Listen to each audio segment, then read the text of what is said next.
In the morning when I'm driving, I really come alive when I listen to my Ronnie, I listen to my Ronnie Q.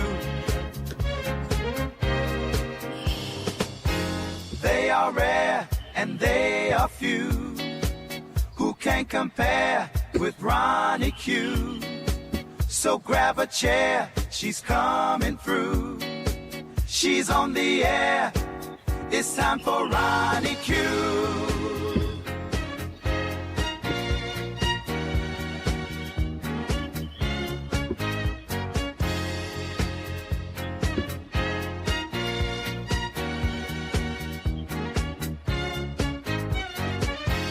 They are rare and they are few who can compare with Ronnie Q.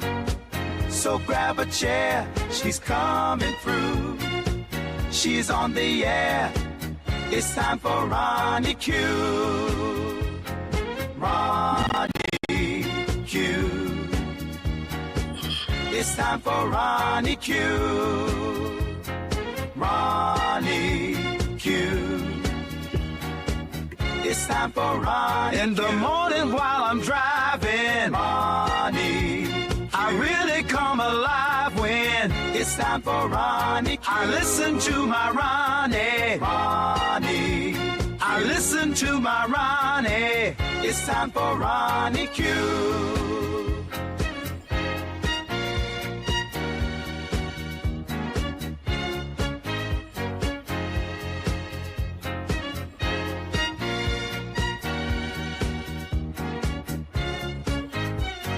Take a seat and go meet Ronnie. Sweet, sweet, sweet, sweet Ronnie.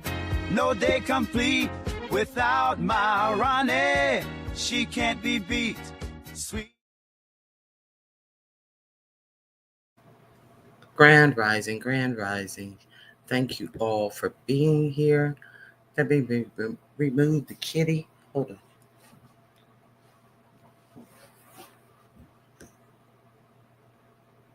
Here, kitty, kitty. Hello, hello, hello. Did you guys hit the like button on your way in? Thank you if you did. Grand Rising Bernice, Madison, it's good to see you. Nappy Child, how are you doing? That cat makes my day. Grand Rising to you all. Please hit the like button on your way in. Let me see.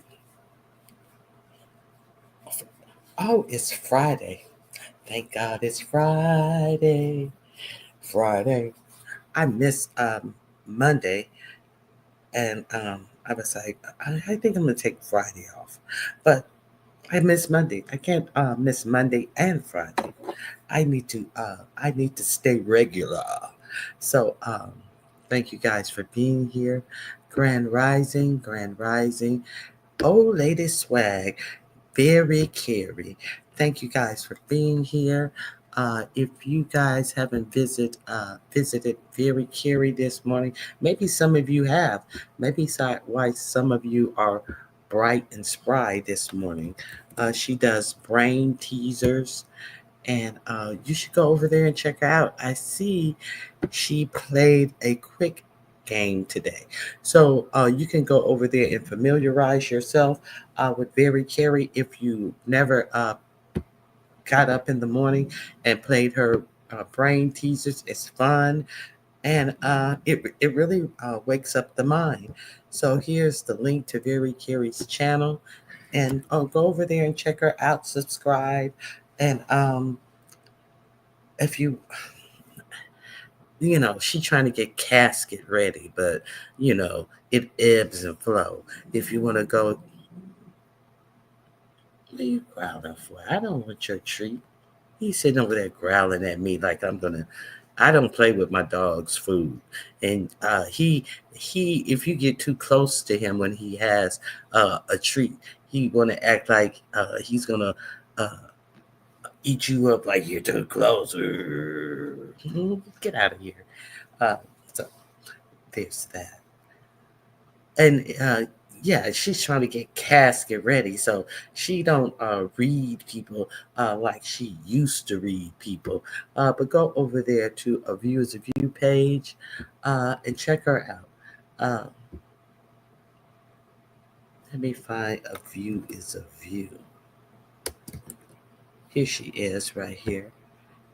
And check out A View is a View. Um, she does coloring. She does coloring and cussing sometimes. Sometimes she just strictly do coloring and hauls of the art supplies that she gets. She's always complaining that she has too much stuff, but then at least 2 times a week, she's going to do a haul for you. So go over there and check out A Views of You page as well. It's very hard. These bitches be trying me. Obviously.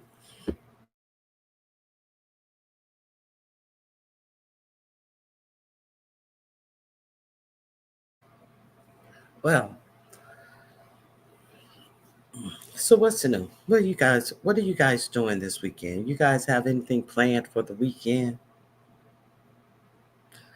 I I was listening to Demetra channel.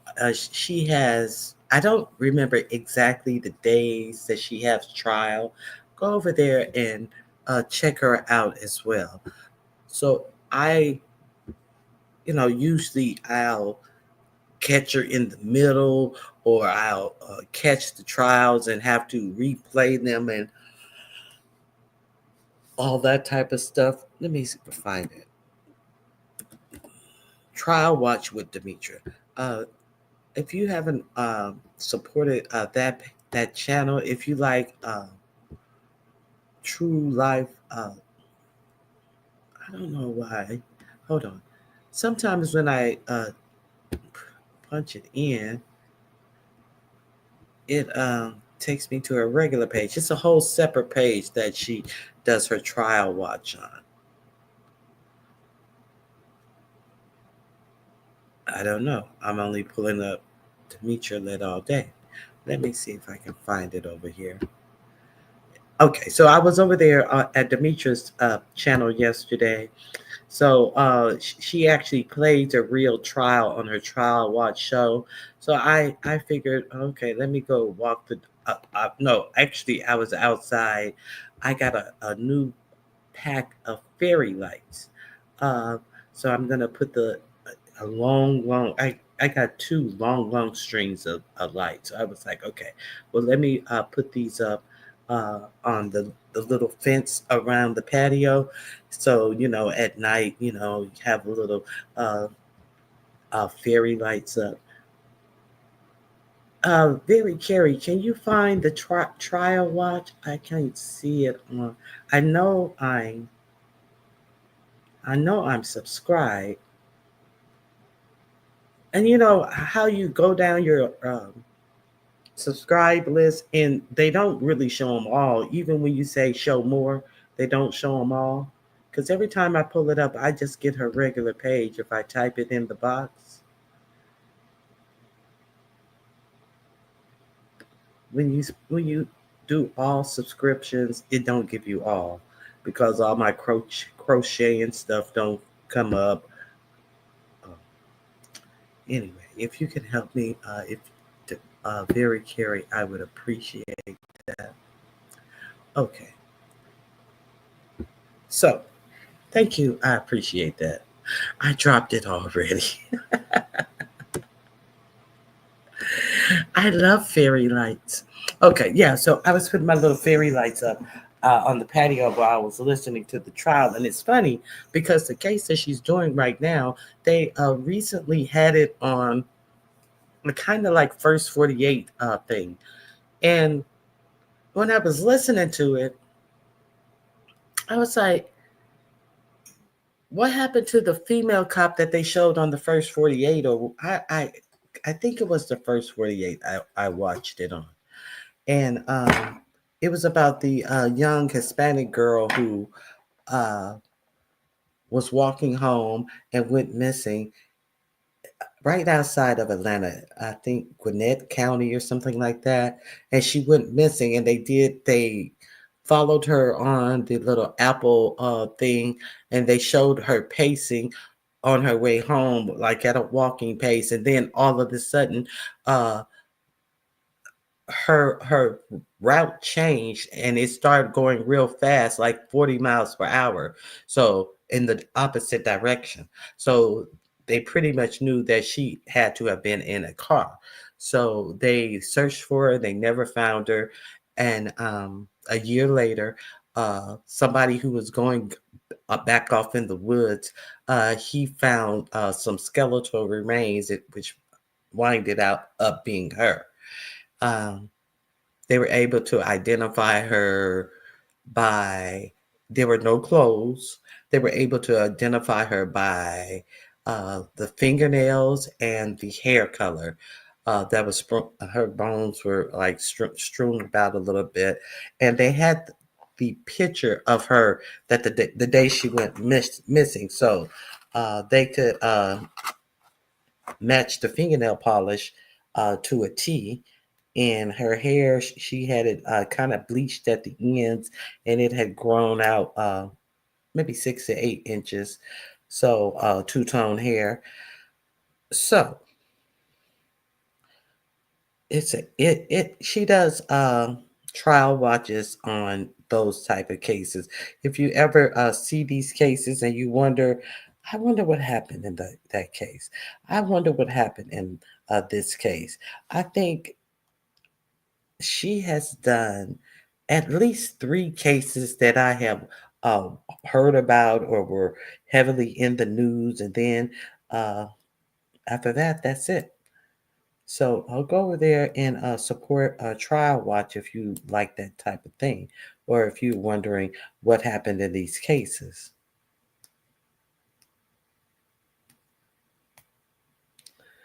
Old Lady Swag, I need to watch the video rather than buy the instructions.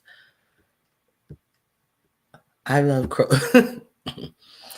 I love crochet videos. I'm going to try a project. I bought some yarn and a couple of hooks. You should. You should really try. Hey, Candy Cane, Grand Rising Truth and Reason. The videos I would, I didn't understand how to read a pattern until I started doing crocheting uh, off of YouTube. And the thing that I like about some, like my doggy sweater is a pattern that I actually found on YouTube. Let me see if my doggy sweaters is up here. I actually found that pattern on YouTube. So, and this woman, she crocheted the whole jacket on YouTube, and she did an extra small. So she says, okay, you'll chain 17 stitches for I'm going to chain 17 stitches, but if you're doing a medium, chain X amount of stitches. If you're doing a large, chain X amount of stitches. And then she'll go, on this row, we're going to do a single loop, a single crochet. And she says, so, and then she'll show you the single crochet. And then she says, okay, and I'm going to do 10 rows of this. And, she'll do about 3 rows live, and then she says, I'm going to do a total of 10 rows of this. And if you're doing a size medium, you would do 13 rows. And so I'll meet you back when I'm done with my 10 rows, and you meet me back when you're done with how many rows you got to do. And she did the whole goddamn sweater. And that's exactly, and then I start understanding, because they would put up in the corner uh uh SC single crochet, and then they put DC double crochet up there as she's talking. And then I was like, I can't watch this video every time I want to crochet. I just need I need the recipe. So then I realized that's the recipe right there. So I just was able to write write single crochet, double crochet, chains, all this type of stuff, space.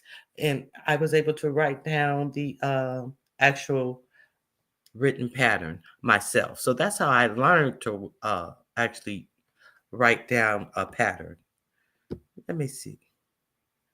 Hold on one second. Yeah, so I really like to watch those as well. Let me see. I don't see what anybody's doing this weekend. Y'all keeping it private. Why? Very caring.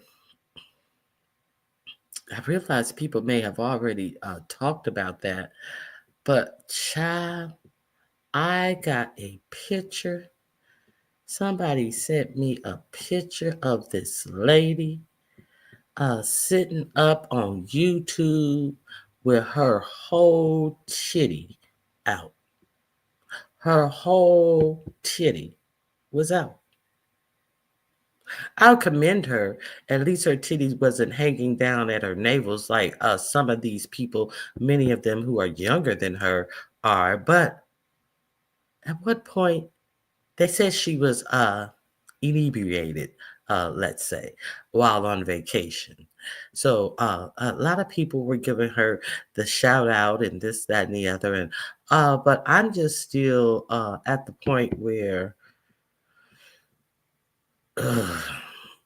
you're on vacation by yourself because nobody showed up at your group vacation, but you just can't vacate.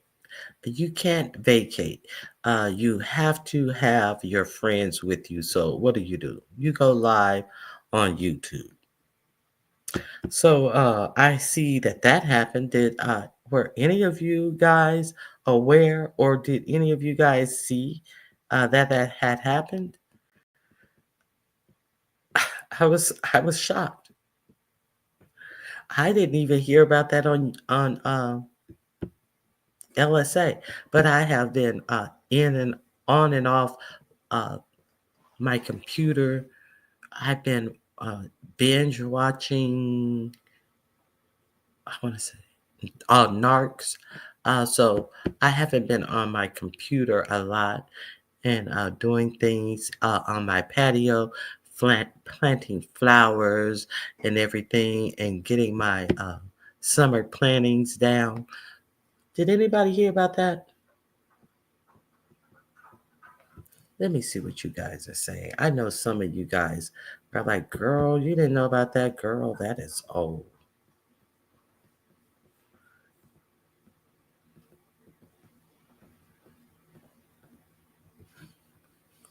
Let me see what you guys are saying.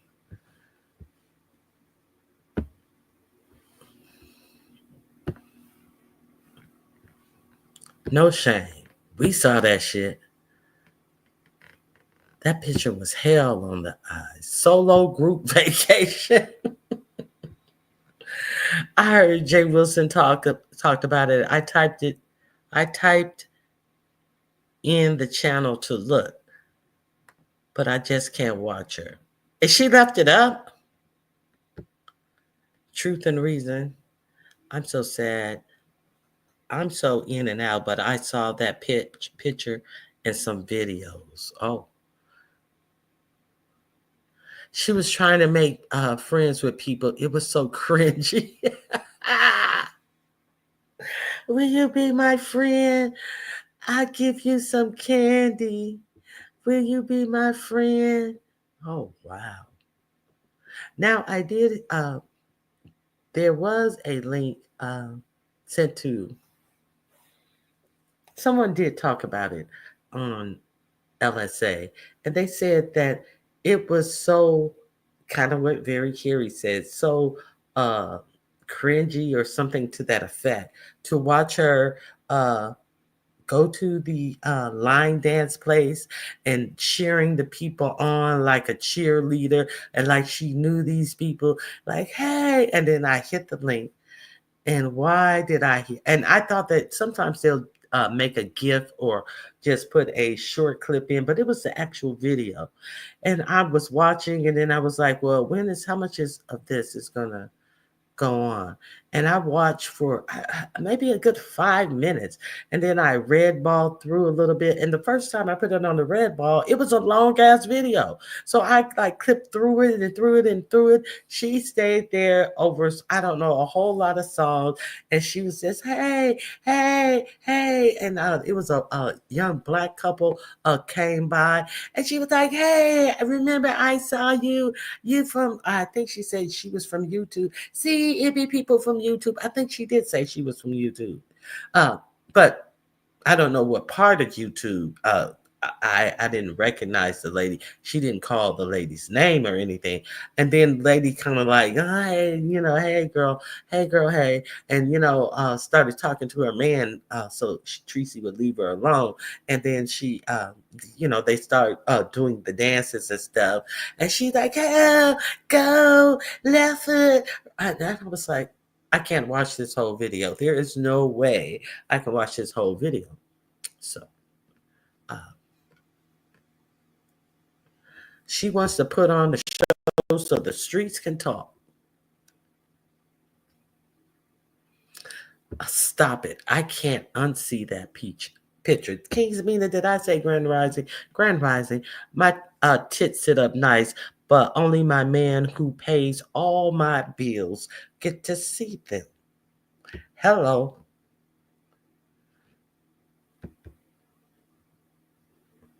My God, today, a whole titty. Lord have mercy.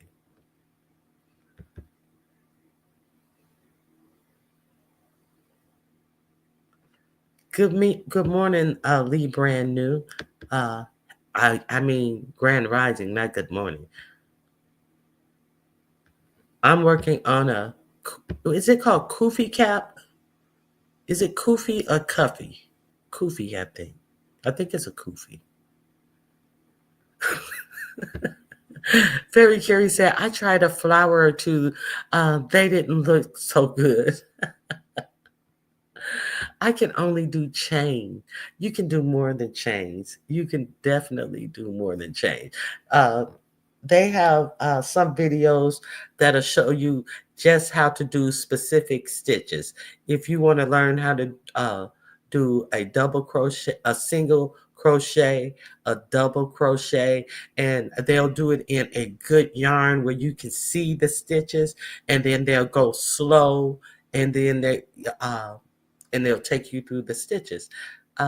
Just Google specific stitches. You will be able to do it. If you're left hand, you want to Google left hand crocheters. Yeah, they have so many tutorials. Girl, they have a tutorial on how to make what bag is that? I always forget the name of that damn bag. I'm not going to be able to tell you. And they have a tutorial how to make a similar bag to the Prada beach bag. It's a woven rattan bag. They have a tutorial on how you can make that. What is? Oh, I can't remember the name of the freaking bag. Yeah, I can't remember the name of the bag, so it'll come to me sometime.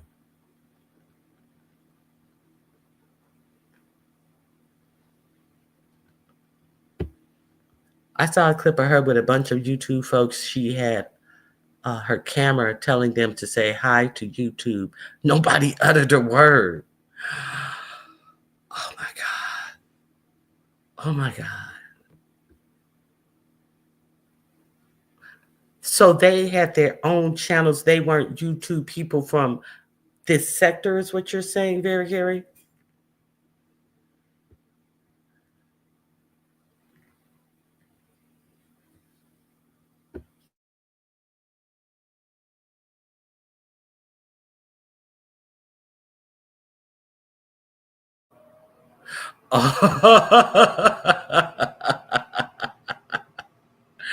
Okay. Wow. When you said YT, I just assumed that it was what YouTube that you were saying. Oh, they didn't even participate in a group. Hello.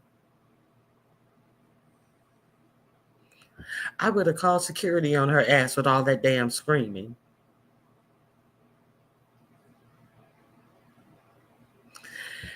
Me either. I can't stand the tone of her voice. Her voice tone plucks my spinal cords. I cannot listen.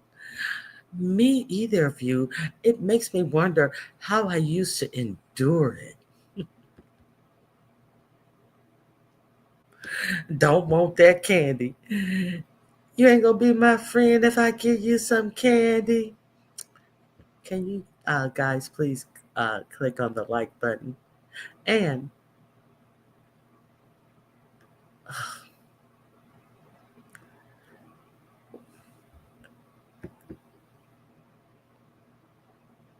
hey D Money, Grand Rising Church Mouse.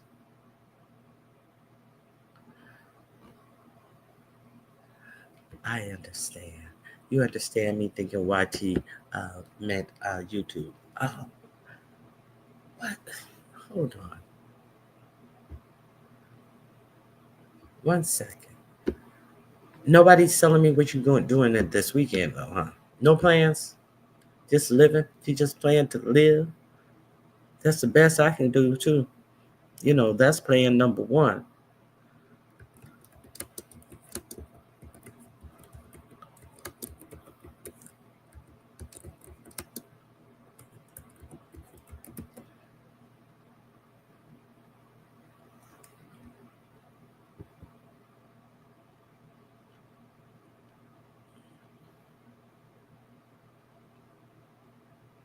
Let me show you. I want to show you a couple of my favorite crocheting channels.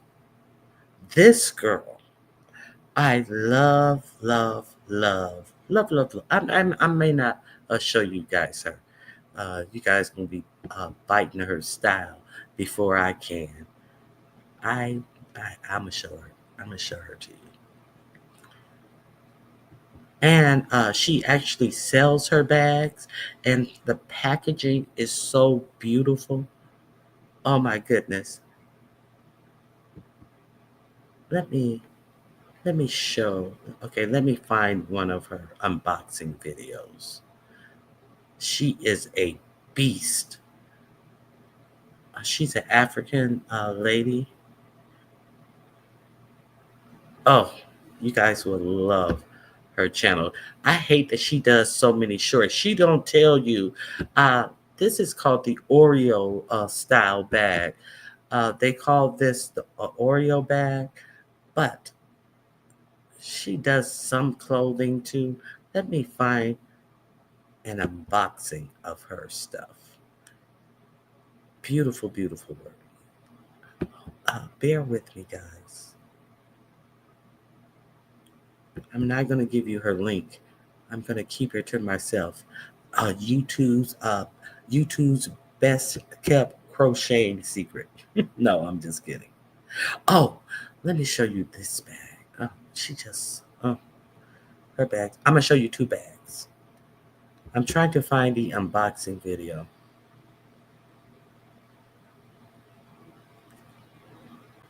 Hold on. She does them, the Oreo bag, she does them from very small to, okay, let me see.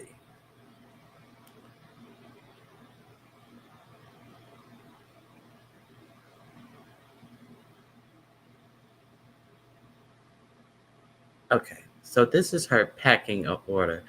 I'm going to share this. Let me put my banner up for information so you can go over there and check out her channel.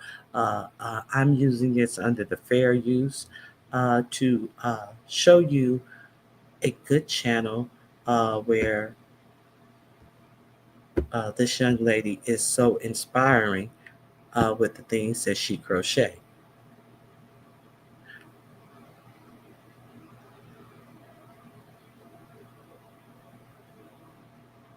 Are you talking about the one who do bags like sack bags? She crochet her bags. These I'm talking about crochet bags. Uh,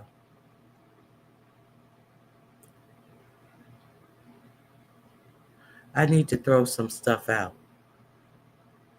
Okay, so let me uh, let me present this screen. I'm gonna show this is the Oreo bag. These are not the ones that are stunning, but this is more about her packaging her stuff. So you see this bag? That's the Oreo bag, the tan colored one. So she's you see her packaging, how nice her packaging is. That's what I wanted to show you. Okay, so you guys see that? Isn't that beautiful? The red one is beautiful too. Uh, hey, kind to me. Uh, Grand Rising, good to see you. So, did you guys see that? Now, let me see if I can find a real good video. Uh,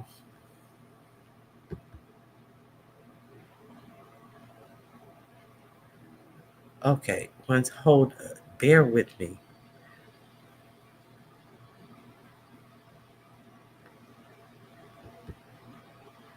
I think I'll show you guys this one. Okay, let me show you guys another bag that she does that is gorgeous.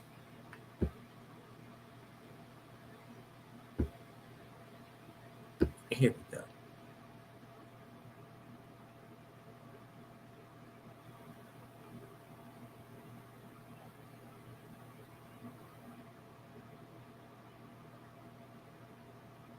Isn't that beautiful?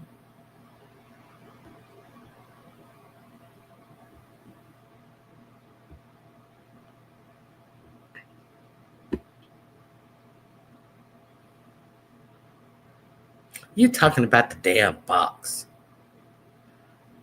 She looks like she has a good, viable home business. I love it. What's her channel name? Very pretty and impressive. Uh, good morning, Miss Queenie. Miss Queenie, I have not forgotten to ask, but I was not on LSA yesterday. I'm binge watching. I am definitely going to watch, and it is on my mind. I was like, God dang, I didn't go over to LSA, but I am going to ask that question. I have a black, the original sack bag that's over 30 years old. No, it's the sack bag. No, it's not the sack bag. It's oh, I wish T Danielle was in here. It's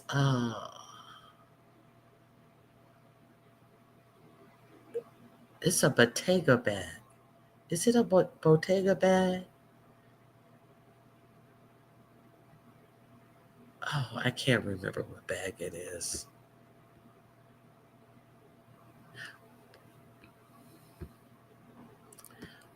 I apologize. I cannot remember what bag it is. But this lady crochets it, and it is just so freaking beautiful.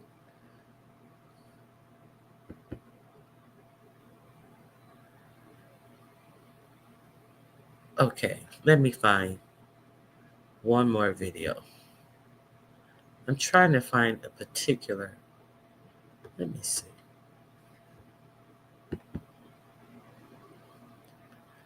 with not too many colors in it. I like the plain colored ones. You need to see this one is.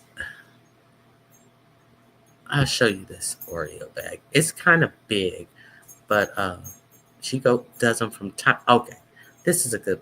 This is a good one. That shows a broad array of her work. Okay, let's watch this one.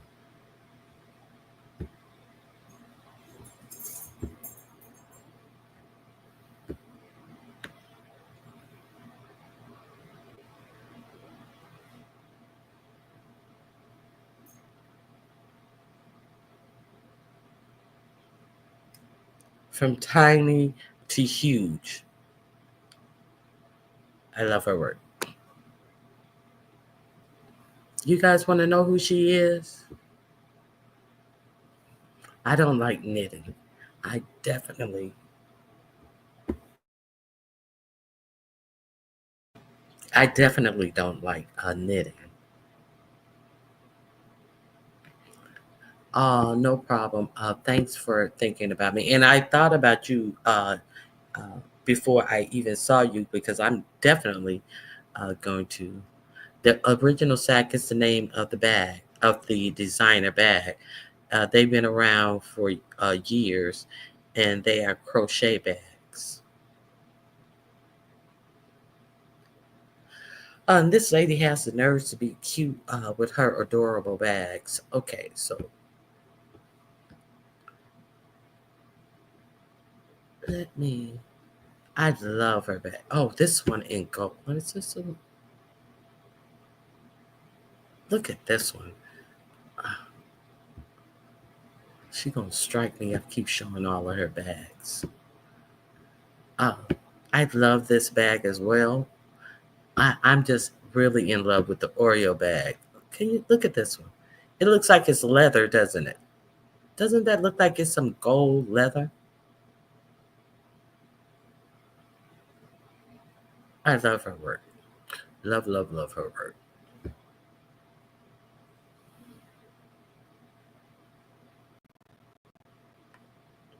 Okay, so let me give you the link to her channel.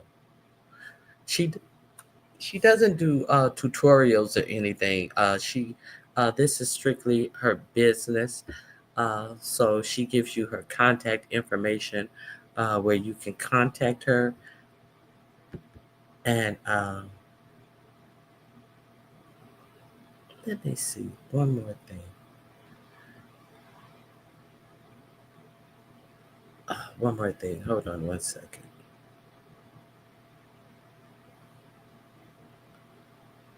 Oh.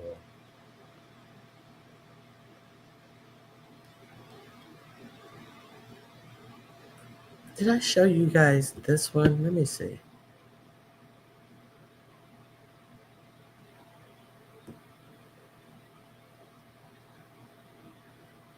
Mm, that's not it. She does a lot of shorts. She also does this. I like the way she do her shorts. She also does this bag, kind of like a. I would say this is like a overnight bag or a beach bag. I don't know. It's like huge. She does this bag real huge. So check this out.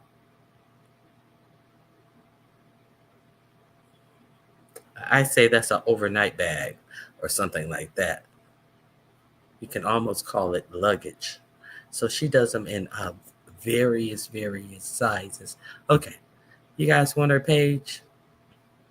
I know y'all want her page. I'm trying to teach my daughter how to crochet, but she's a lefty and I'm right-handed. I'm going to look at some YouTube tutorials. I might show her how to latch hook too. Yes, look, I was just saying that you can go to YouTube channels for lefties because I'm a lefty as well. So I can catch on to doing it right hand. And plus I used to crochet when I was younger. So I can catch on the videos, but looking at it is some kind of when I look at it,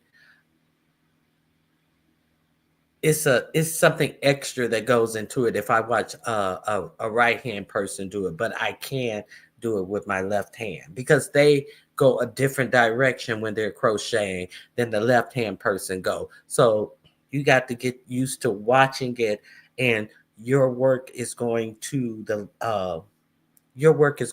right, while when you're watching the video, their work is going to the left. So that can confuse people sometimes. But yeah, just click on some lefty videos.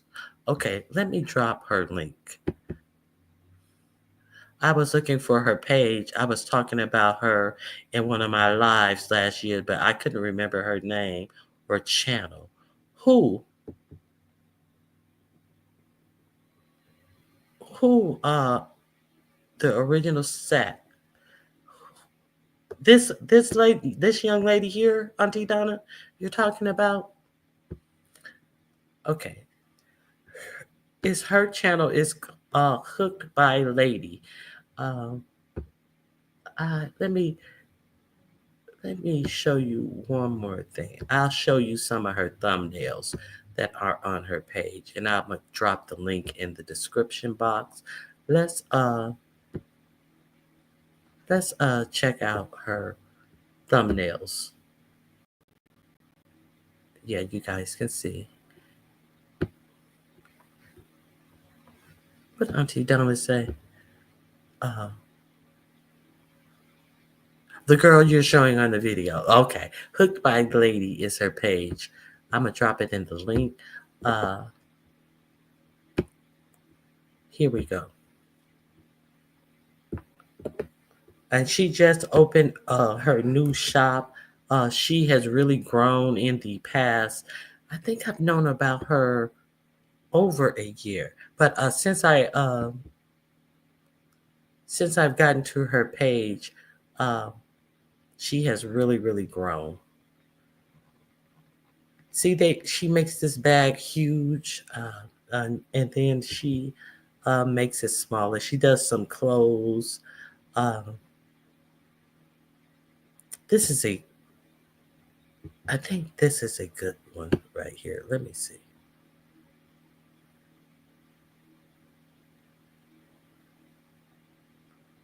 Oh, she is so talented.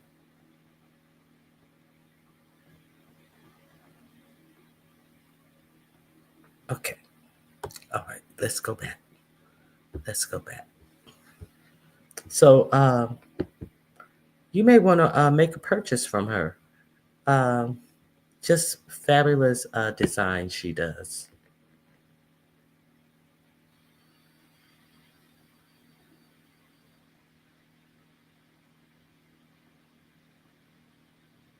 Great work. So support black businesses. This is all hand made work. And let's be clear. Gucci and Louis Vuitton and Fendi, all of these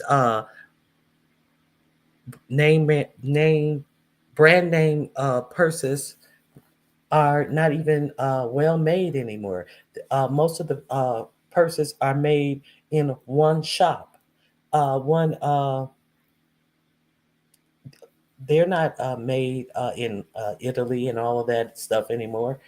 They make different purses in one actual shop, and it doesn't have the quality that it used to have. That's why you can't do like you used to be able to do and go get your Gucci repaired if your strap wears down, or if you need a new zipper. Remember, you used to be able to go to the Gucci shop and they would repair it for free. No more of that, because they don't expect it to last a lifetime because of where they make them at. So go check her out. She does great work. Okay. You may want to purchase something from the young lady as well. I think I think that's money well spent. Oh, look at this one. Look at here. That is beautiful.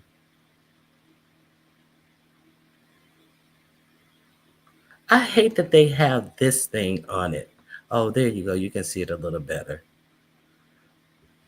I hate that they have that writing on it. Sometimes you see a short and it has so much. It's this bag right here. Some see it's shimmering down there and it's matte up here. It has the bumblebee right there. Beautiful, beautiful shit stuff. I was gonna say shit, but stuff.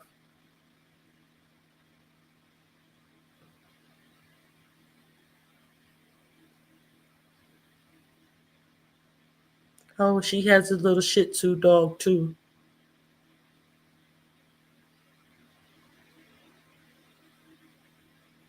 Okay, I think you guys have enough. I'm hooked. I'm hooked.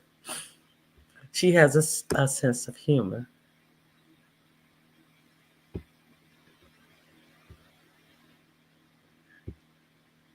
Now let me us Google the sack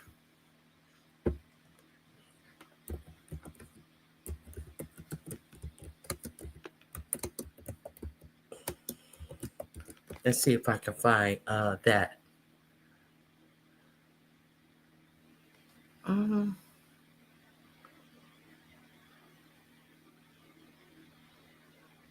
Christian Dior. That's the bag I'm talking about. Christian Dior bag. Let me see if this is a crocheting one. Okay, let me. Okay, okay. That's what. Oh, let me show you the bag that I'm talking about. That you can actually that a crocheter actually has the pattern to. Y'all want to crochet a Dior bag? Okay, let me share my screen of the bag that I'm talking about.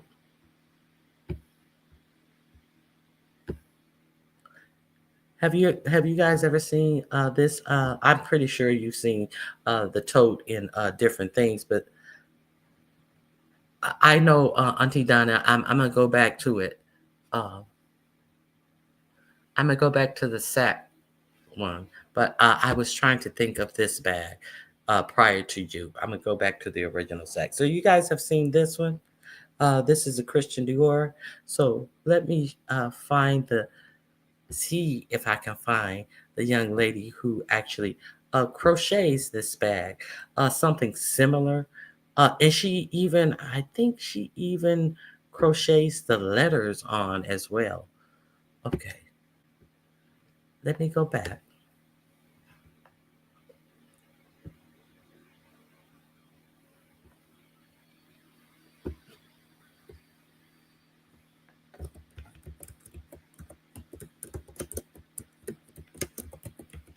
Let me see if she'll come up.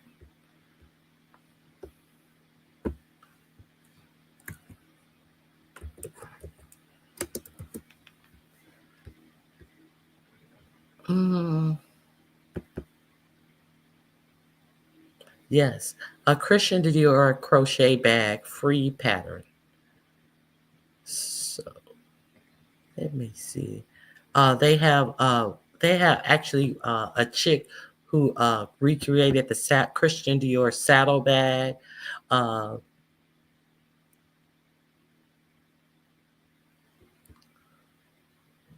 but I've never seen this one. Okay. Oh, this is cute. Wow.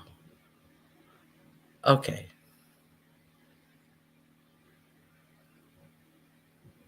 It's the Christian Dior bag is made out of raffia, and they actually crochet it with raffia as well.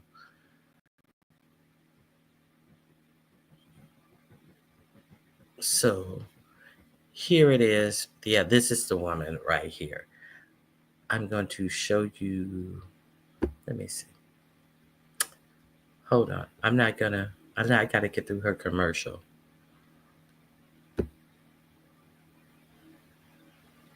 So you saw the real bag. Okay. Okay.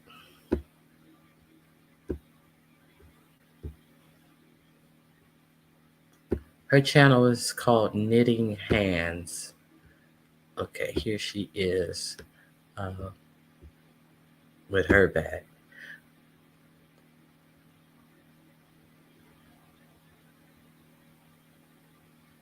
And she does a whole tutorial. She shows you how to make all those flowers and the actual letters and the whole nine. That's her replication of that Dior bag. So it's a lot of. There's some crocheters who, okay, show you how to. Hold on.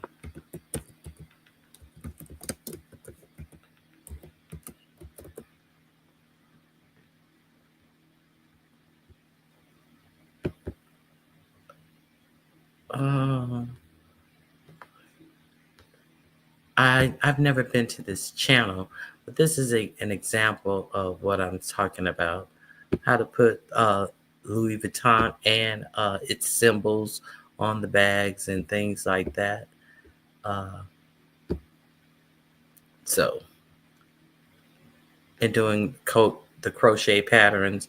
I'm not keen on that. I kind of I mean, everything is not for everybody, but I'm just saying, if you want to do that for yourself, there are places you can go to learn the stitches to actually do that on your bag. So, all right. So, look for what you want. Oh, let me find the original set. Oh, let me see.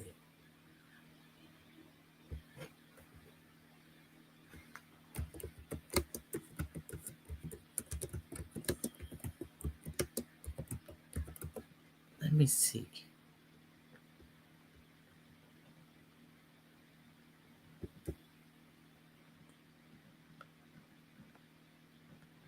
No, I don't see it when I type it in as the original sack bag.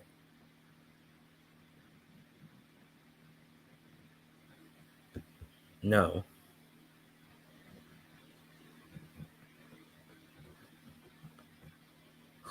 Who's the designer of the bag? Or does it have a designer or is it just known as that? Auntie Donna.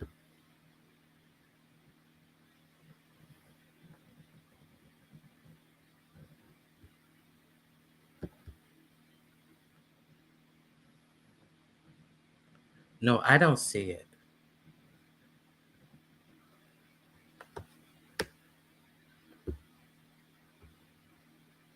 I am unable to find it.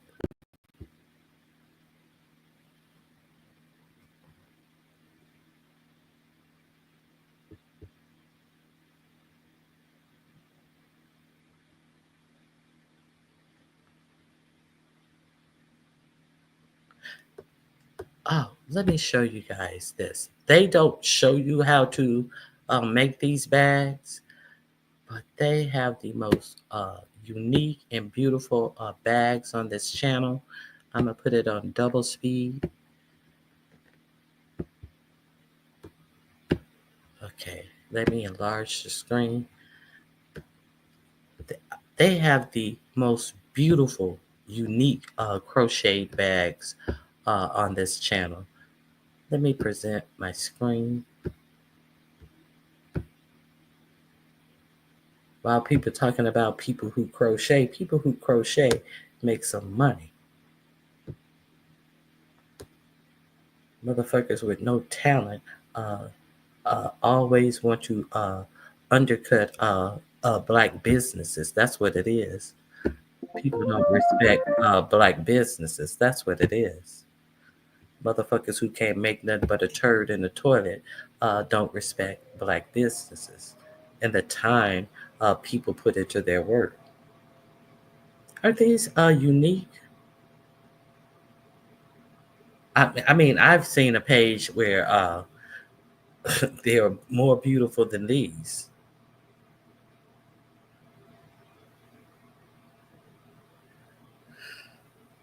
No, this ain't the page I want. I've seen some purses that are way better. I don't like no baby dolls or shit on my purse. Uh, I thought that was the page that I wanted, but that's not the page.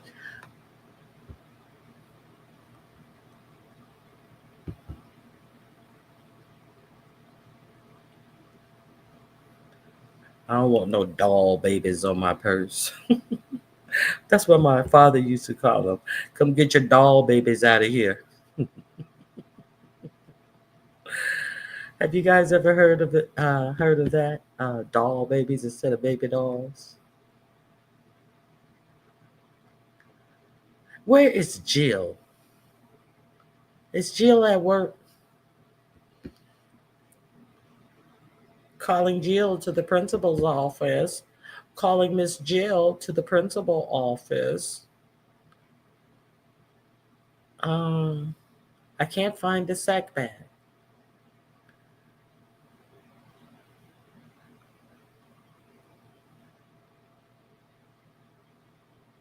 For some reason, I can't find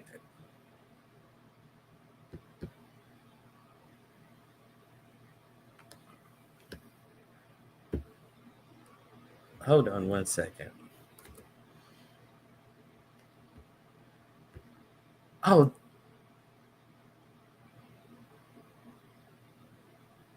okay. Let me share this. Okay. So,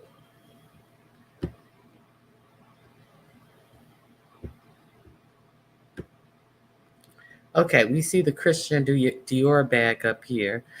They have people who replicate this Prada bag.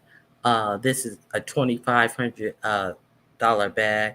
This Christian Dior, this is a small one. It's $5,400. This is a Prada uh, beach bag that I was talking about. It's $2,050. Uh, it comes in a couple of colors. It's at Bergdorf. Uh, this is the Prada beach bag that I was talking about. Let me make sure I'm sharing my screen. Yes, I'm sharing my screen.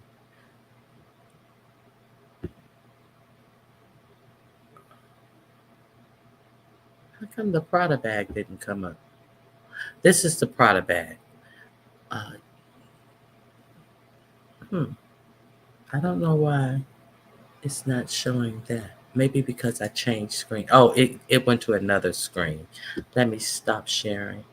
It went to another screen. So let me show you the Prada bag.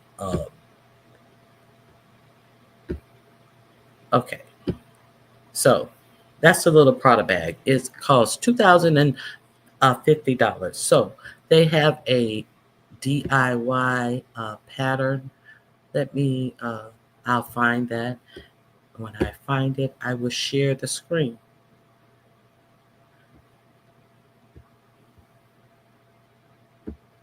Let me see. DIY.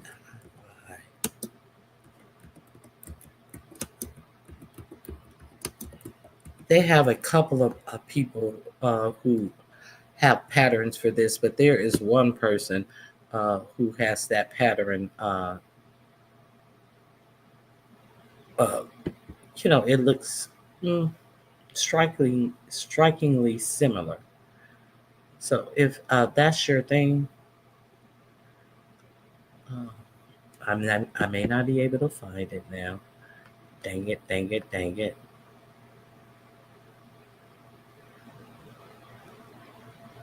I can't find it. I apologize. You got to go through and search it for yourself. But it is on there.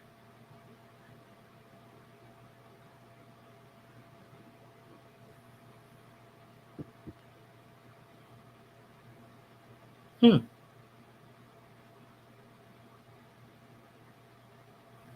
Interesting. Okay, here is one. Okay. Let me get past the commercial. Okay, let me show you. Uh, she's very chatty, Patty. Um, let me see. Let me see. Let me see. Yeah, she's a chatty Patty. Hold on. Is there a part two? Let me go back. I just think I just. She shows you how to do the actual design, but she isn't one of the ones who put the letters on there. And her the reason why I want to share her with you is she doesn't put the Prada letters on there, but her crocheting of the actual bag is on point. So this lady right here, that's the real bag, and when she holds up her pieces, it's actually crocheted exactly like the bag, but she doesn't put the product on there. There is a Asian woman, of course, who actually show you how to crochet the product name on there. I'm just not into that type of stuff personally, but to each his own. If that's something you're looking to do, they have it on YouTube. You can find, but see, this is not a good replica. Her replica is a bad replica. That's why I didn't show you hers right here, because it really doesn't look like the bag. Yeah, so it's all types of shit. This one looks more like the bag, but that one looks more like the bag. If I if I go to it towards it, it takes it off the thumbnail. Yeah, it's a lot of shit on here. A lot of ideas, a lot of ways to create. Okay, y'all got me. I apologize. I'm lost in the sauce. Hey, T. Danielle.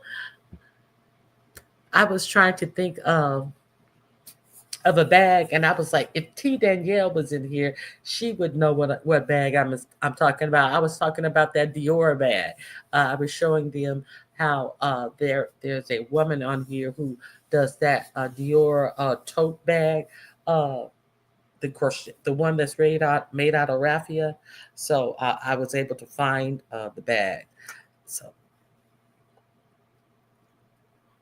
can you drop the damn link, please? I love the sweaters. Let me see. I made her a big chunky sweater Jennifer Hudson wore. Wait a minute. I made her the big chunky sweater Jennifer Hudson wore on her show. She loves my handmade stuff. Yeah, let me drop the link for a demanding woman. I'm just kidding. There's the link. A view is a view. Now I didn't see that. So you obviously send me the link.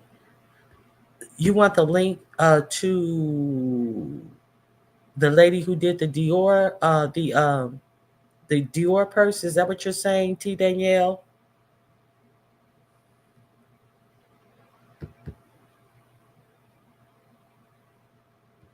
I think her channel is that what you're asking for, T. Danielle?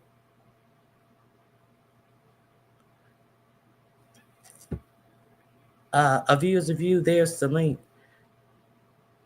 Let me see if I can find it just in case. That's what T. Danielle is talking about.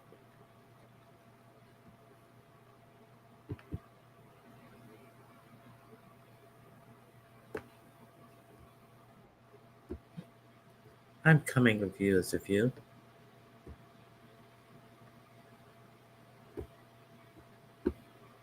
Hey, view. Hey, baby, how you doing? Okay, I was not trying to strong arm you to sit on your panel like Ness did one day when I said something about dropping the link. Oh, bitch. Uh, I wanted to keep up with the conversation because you were talking about the sax bag. Good morning, Miss Ronnie Q. How you doing Oh, today? that's the original sack. I'm good. And yourself? I'm good. I'm good. Cause I do well. I'm not like some people here going to old stores and buying shit and then putting on the YouTube, selling them stuff like that. But there is money in that. But what I happened to do one day, I was at the good because I do go to the Goodwill, and when I go to those places, I go straight to the purses. Okay, there's certain places I go straight to the purses first of all. If I go to a Goodwill or a thrift store, because you can find a lot of items that some of the workers don't know the value of them. So I had gotten this one from the But Goodwill. most of Like, the, now, I watched this guy who who thrift designer bags, and unfortunately a lot of the stores are up on it and they know what to look for there, so they right, are basically kind of authenticating the authenticating. bags. Yeah, Yeah. but they will charge a little more, but of course they can't charge 100%. Go ahead. No. I interrupted So you. I got this bag probably maybe 20 years ago. Now these bags, a style of bag. Now this might not be the original. I've never got it, really authenticated or whatever. But I know that this. I feel that it is a original one, The because original one one, the what is sack. the one? This Okay. is the sack. It's the Okay. sack. Okay, So I that's got it what at a Auntie good. Donna's talking about. Pull it all the way up so we can see. Can you Okay, I pull it? was going to do that, but I told Okay. I wasn't. I was going to present it. You know how fancy I'm trying to be. I was had a little setup, Miss Ronick. I was going to tell you what they really are. They call these style is kind of like the original crossbody bag. Mm-hmm. It's or legendary the hobo bag. It's not Mm-hmm. just a bag somebody just came up with. So the reason I why still don't see the bottom of it. I don't see how the bottom well, is made. can you put me on the big screen maybe? Okay. Hold on. Okay. Oh, okay. Because it's yeah. Hey, Auntie Donna. Uh, okay. And let me just show the back. Can I show the hey Auntie Donna, how you doing? Can I show the back? I got a little bit of limited time, but I just want to show you if you want to hear. Okay, so this has a first of all, it's got the sack thing on here. And Auntie Mm-hmm. Donna's gonna be able to fill more in because she knows more about these bags. First of all, when you look at it, it looks like a regular crochet bag. You would think it's just a junk bag. This is not a junk bag. I don't believe. I think this is an original, but Auntie Donna is here. First of all, when you lift it up, it's heavy. This is not. Mm-hmm.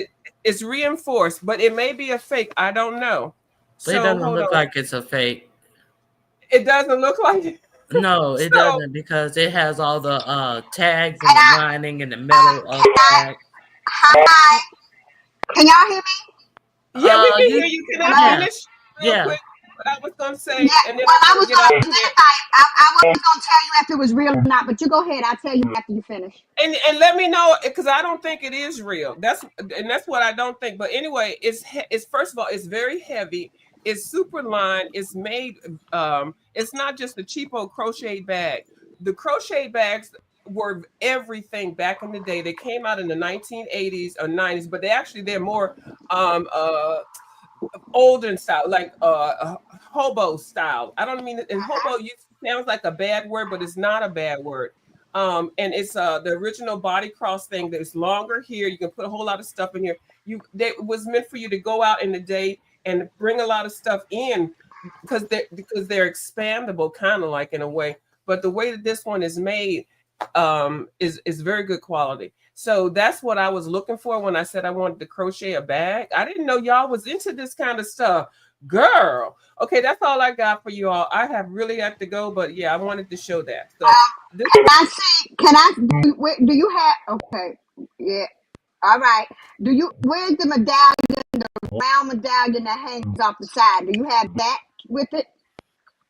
It'll be on the strap, off the strap. You know how it hangs like a little tassel? Not a tassel, but no, you oh know, no, you this have one that. I got from the Goodwill. I did not buy this one original. I don't think Okay, this is okay. Well, yeah, I can tell you it looks like an original.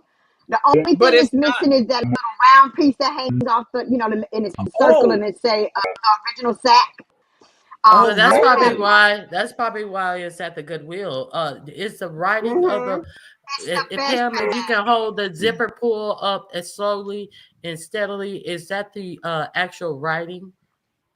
Yeah, that's the writing on that, and in the inside where she showed before, right by Uh-huh. that inside pocket, it was something else that A metal piece. right there's another one. That metal piece might be more clearer to see of you. The one that's in the inside. There you go. There you go. That's it.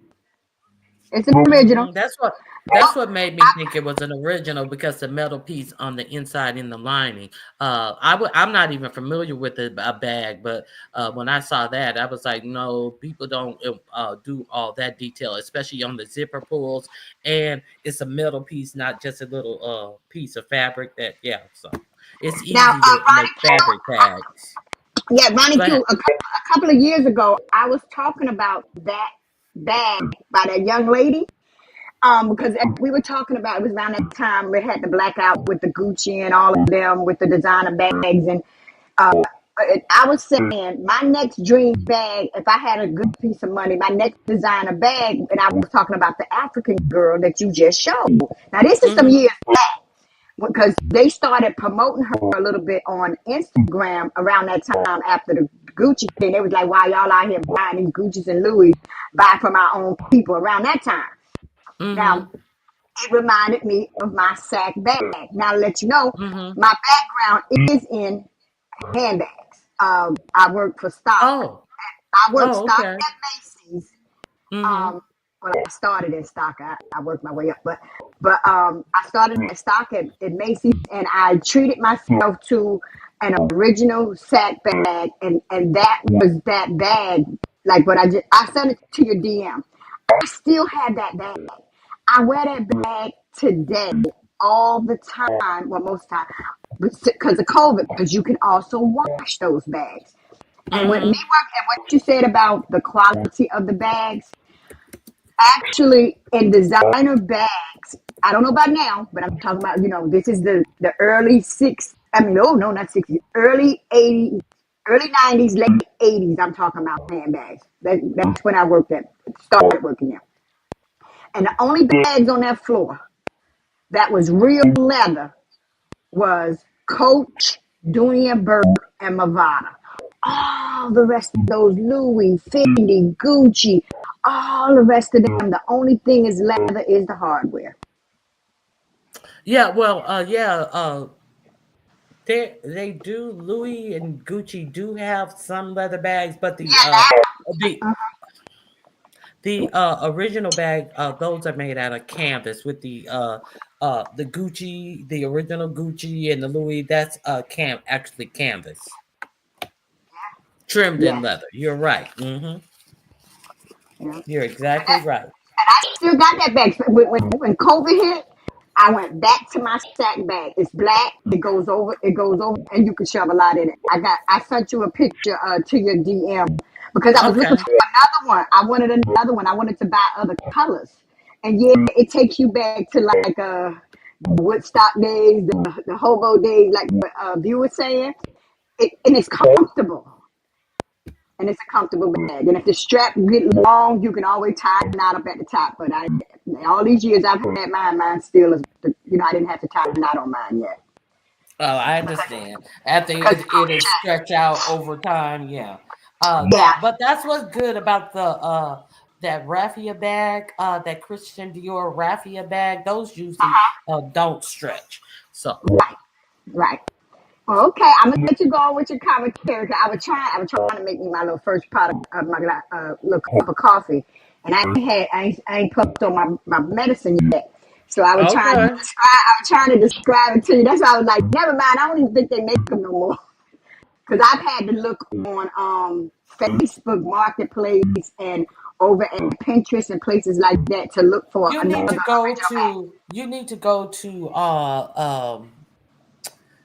oh my god, where they sell all these different designer purses. I'll send you the links. Okay, Uh, all right. I'll I'm send gonna you the get link. back down in the chat because I can't wait for you to start hitting on this politics stuff once I'm you finish. about to right All now. right. All Okay. right. See you later. Bye bye. Thank you for coming up, Auntie Donna. All T right. Danielle, do you get those links? I found a different one that I sent Danielle, and it actually shows you how to make the different. Okay, let me show you, remind you of the real Christian Dior tote. This is what this is the beach tote made out of raffia. Uh, so I found another link when I was trying to pull up the one for T Danielle, and I find another link that actually show you how to make those actual individual pieces. Let me see. Here it is. So it shows you how to make all of those pieces to crochet it yourself. There's the bag. So let me go to her actual page. It's Lhasa Crochets. So it's somewhere in her. It's somewhere in her creations. So go over and check it out. Someone's in the back. Rocco's mama. Hey Hey, girl. Hey T Danielle. good morning. How are you? Good morning. I'm good. And yourself? Oh, I was coming to tell Auntie Donna. I don't know why they not telling her sound was farting. I was trying to get through it so she wouldn't have to get down and come back and go through all, because she said she just wanted to say one little thing. So Oh, I okay. was I was just trying to let her go through it. Oh, okay. That's all. That was all I wanted. How are you? I'm good, and you? So how was your trip? It was really good. I had a good time, but like that 2.5, almost 3 week point, I was ready to come home. I missed my kids and I missed my mama. Um, I don't think I'll stay away that long anymore. You know what? I think really what it was is because we traveled while on the trip, because every week we were in a different city. So that Mm-hmm. was a lot of stress having, because they have a train that is phenomenal that gives you an outstanding view as you're traveling. So Uh-huh. it was like every week it was a 5 hour travel in between. Uh-huh. So I was exhausted. And then he got sick. He had got caught a little bug. But the most Oh. exciting part about it was he did get to do his suit. Um, that wasn't a good experience. The experience of seeing him get, get to tailor his suit, which what I knew was a dream of his, that Mm-hmm. was exciting.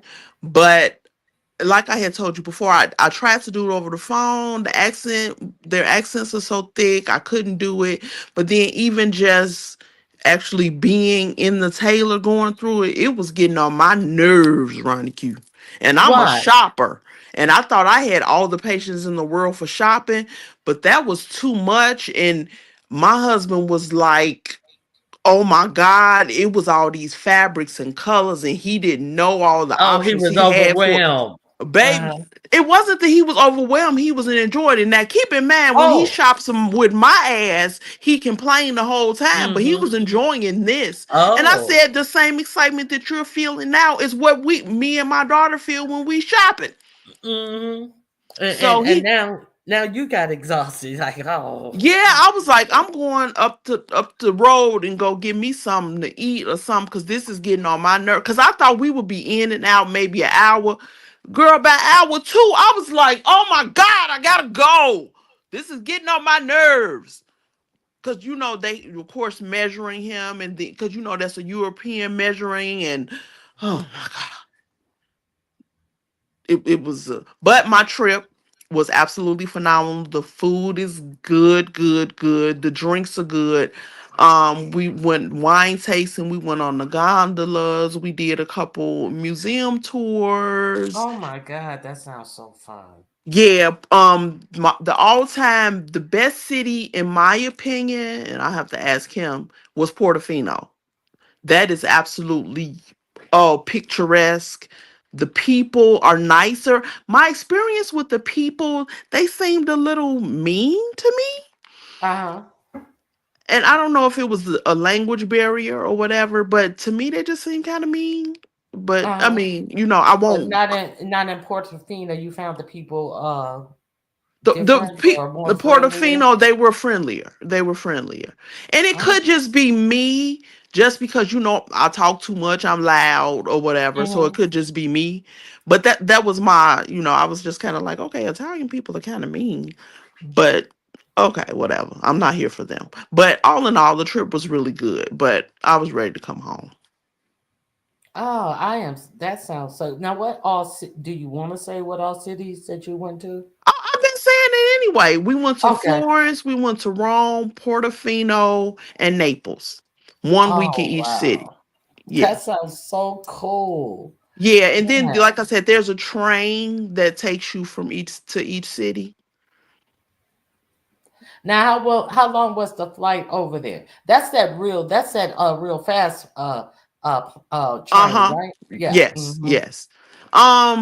The entire travel time there was a little about 14 hours. Okay. See, that's the hard part for me.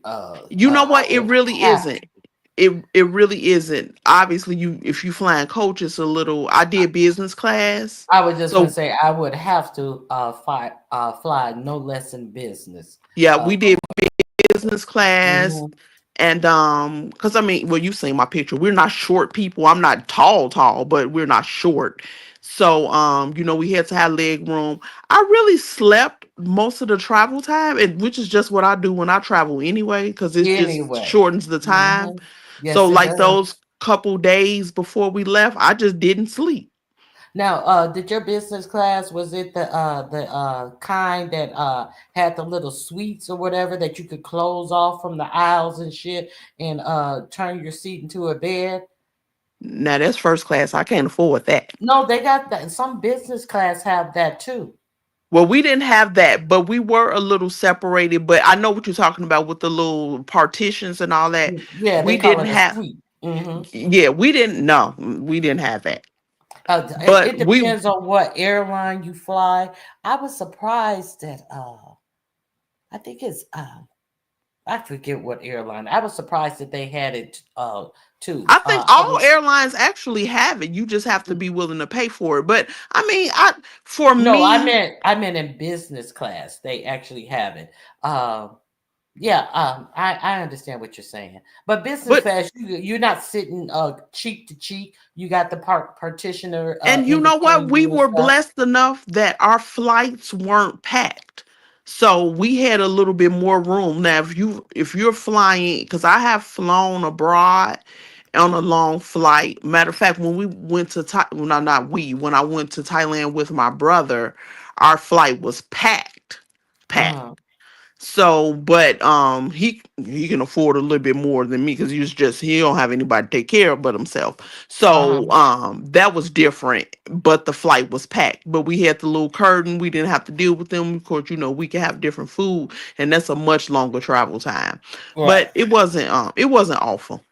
Mm-hmm. Yeah, the It food wasn't is awful. much better, and you're not all up. Yes. Yeah, girl, And see, I don't know about anybody else, especially with all these, with that man that live in the White House.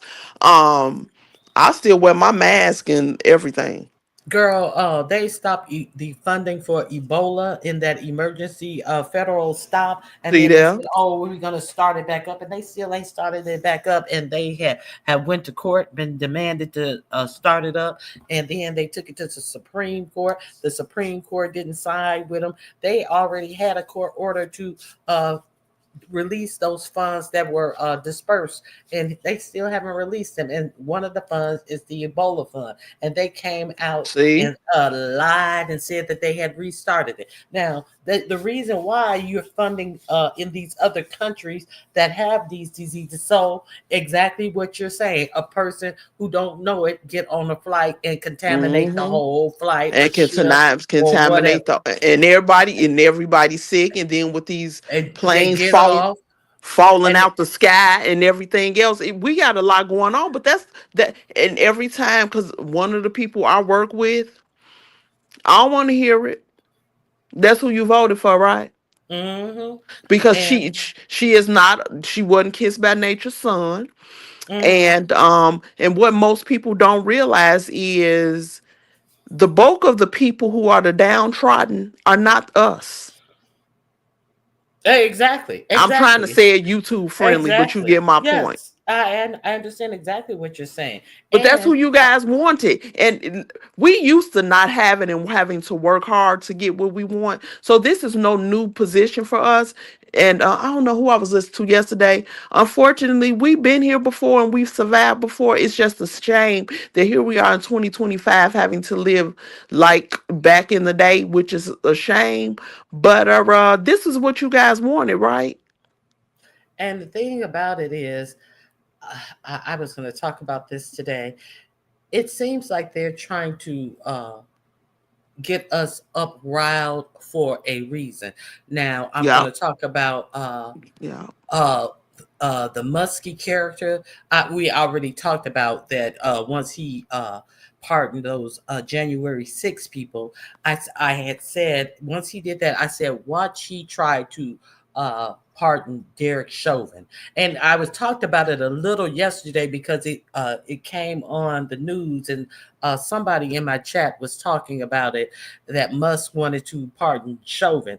And it didn't dawn on me that Chauvin is in jail for a state crime, so he can Yeah. only pardon for a federal For the crime. federal crime. But But then who is shocked at let's not forget that Musk was born and raised in in South South Africa. apartheid, and Yes, his so he we already know what his mindset is. and plus he always talk about it fondly.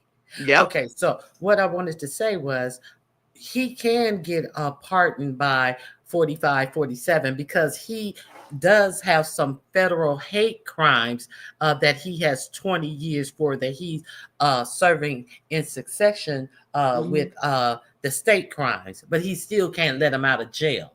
So Yep. to bring that up anyway, I think that they're trying to rile up people after they've eliminated DEI and talked about it, how it's a discriminatory and all of this, and took away affirmative action and all of this type of stuff. And now they finna close down the Department of Education and all of this crazy stuff. I think that they're trying to rile up the people. I think they're trying to say that they need to enact I think it's called the Emolument Mhm. Act, where they Mhm. can shut down, put everybody under martial law. I think that's what they're playing. They're trying to get people riled up, where people are fighting mad, so they can enact that, and where they can actually put the real military on the street. It's Right. called the Emolument. emolument clause. I Mhm. think that's what they're trying to rile the people up to. I can agree with you about that. Well, I just wanted to come and say hello, and because I want, like I said, I wanted to Auntie Donna. I didn't know if she knew her sound was farting. But I got to go take these fur babies outside before snow comes here. And Oh you yeah, know, it's snowing. girl, we got the snowstorm coming in and Monday is gonna be 70 degrees. That's that Midwest Chicago living, baby. You don't All know right. what you gonna get. I know. I trust me. I know. I You know. don't know what. I'll That's where I. just be glad when see the back and forth that I'm used to the cold and I'm used to the snow. I was born and raised here, so it's not really a big deal to me. But just stay one way. If it's gonna be cold, let it be cold. If it's gonna be warm, let it be warm.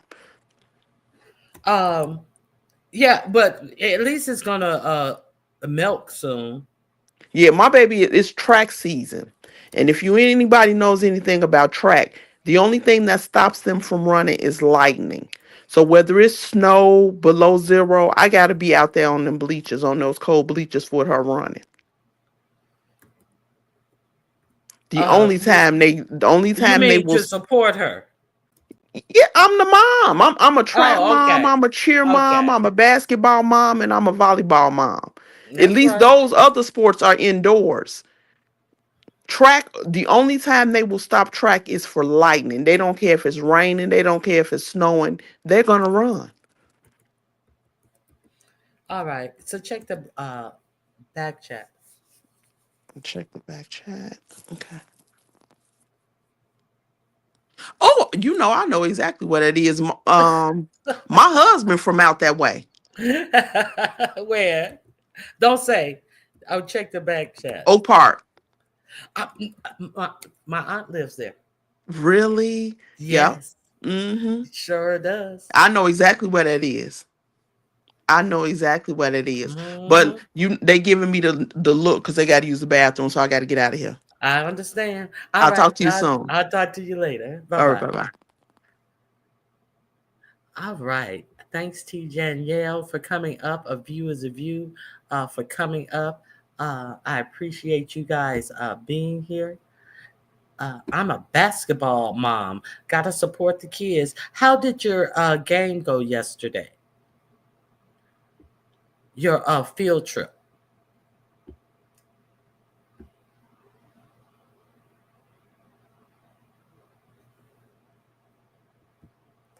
Miss Queenie, I'm talking to you.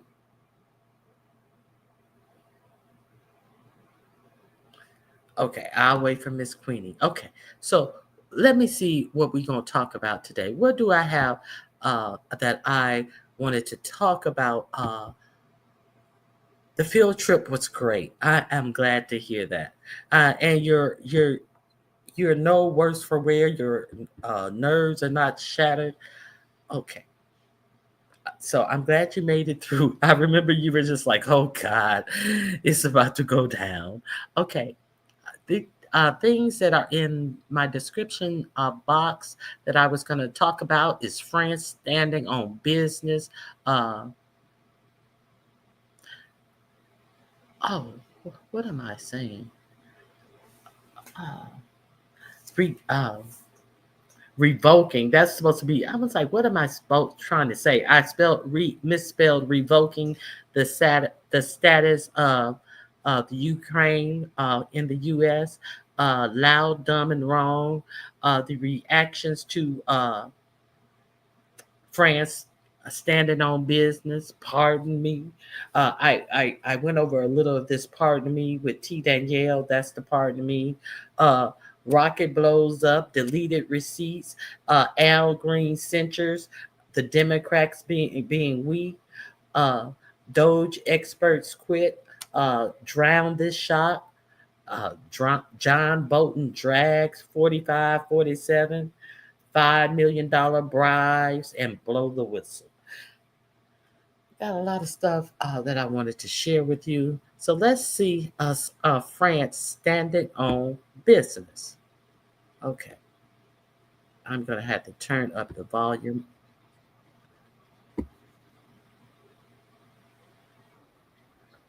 Oh, I need to share my screen before I do that. Let me, did you guys see France? This is I think he's a senator in France. So let's see France standing on business. I want to know, put a 1 in the chat if you saw this. Put a 2 in the chat if you didn't see this. Let me start it all over. Jamais dans l'histoire, un président des États-Unis n'a capitulé devant l'ennemi. Never in the history of the United States has a president capitulated to an enemy. Never has one supported an aggressor against an ally. Never has one trampled on the American Constitution, issued as many illegal decrees, revoked the judges who could stop him, sacked the entire military leadership in one go, weakened all of the counterpowers, and taken control of social media. Center-right politician Claude Malouret delivered a speech during a general session in the French Senate, taking aim at U.S. President Donald Trump and criticizing the United States' changing policy toward Ukraine. The American shield is slipping away. Ukraine risks being abandoned. Russia is being strengthened. Washington is becoming the court of Nero, an incendiary emperor, submissive courtiers, and a buffoon on ketamine tasked with purging the public administration. Malouret has served as a member of the Senate since 2014, and his comments reverberated around the world. This isn't an illiberal drift. It's the beginning of the seizure of democracy.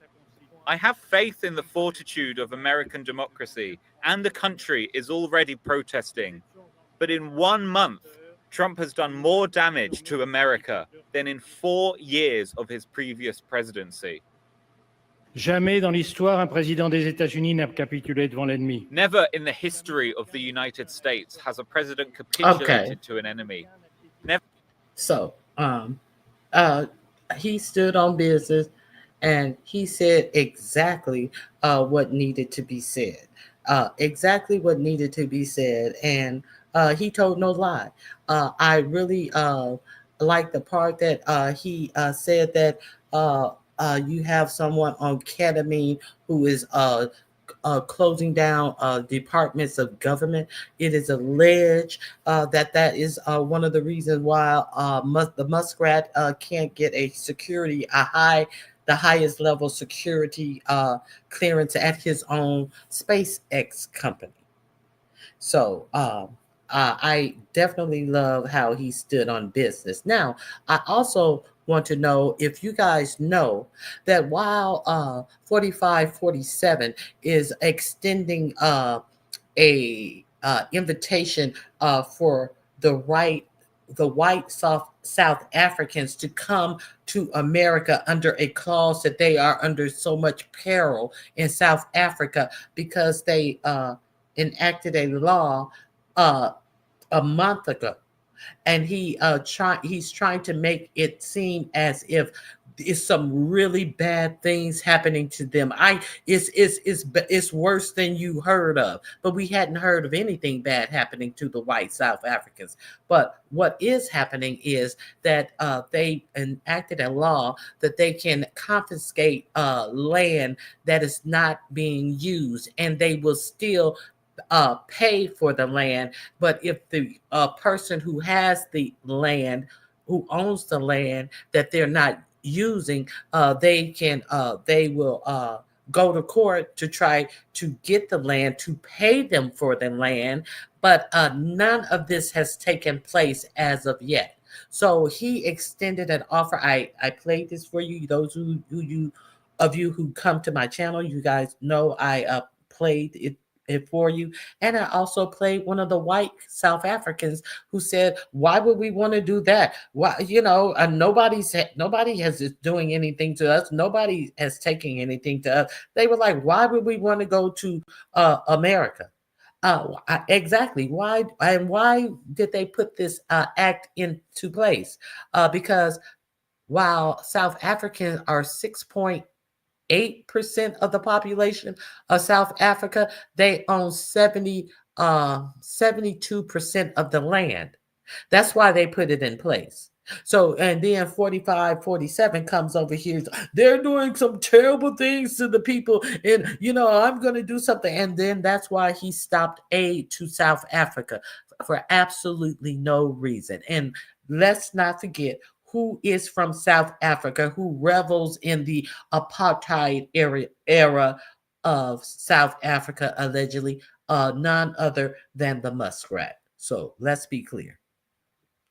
Yes, that is on the agenda, Nappy Child. That is on the agenda. So, how does somebody who is always missing their dates, all their projects are always blowing up, continue to receive government contracts? How is somebody who is under investigation for their rocket blowing up the last time get into a position where they fire all the inspector generals? The FAA was investigating that launch that flew up prior to yesterday or the day before yesterday, because they didn't even alert anyone that they were shooting off that rocket, not the one yesterday, the prior one that blew up. They didn't even alert them, and they had to divert flights and all of this stuff, all of this rubbish falling out of the sky and stuff. So they were under investigation about that rocket. And then how does the same person who's under investigation go in and fire a lot of people at the FAA, up and to the FAA director resigning on Inauguration Day? How does that work? How does was this man just granted a defense contract? How is it that Verizon had the contract to update the FAA's what is it? The FAA's, they had a contract to update the FAA. Oh God. The people who worked in the towers, the aircraft controller, the aircraft controller information and aircraft controllers. They had the contract to update the aircraft controller, the data that they use to safely bring in and out airplanes. That's what they had. Verizon had that contract, and the muskrat comes up, do a hiring freeze at the FAA, including aircraft controllers, and takes away Verizon contracts. How does, and then shoot off a rocket in Texas the other day, and the rocket blows up. But this person is steadily getting government subsidies while talking about stopping Social Security. How does that work? How does that even work?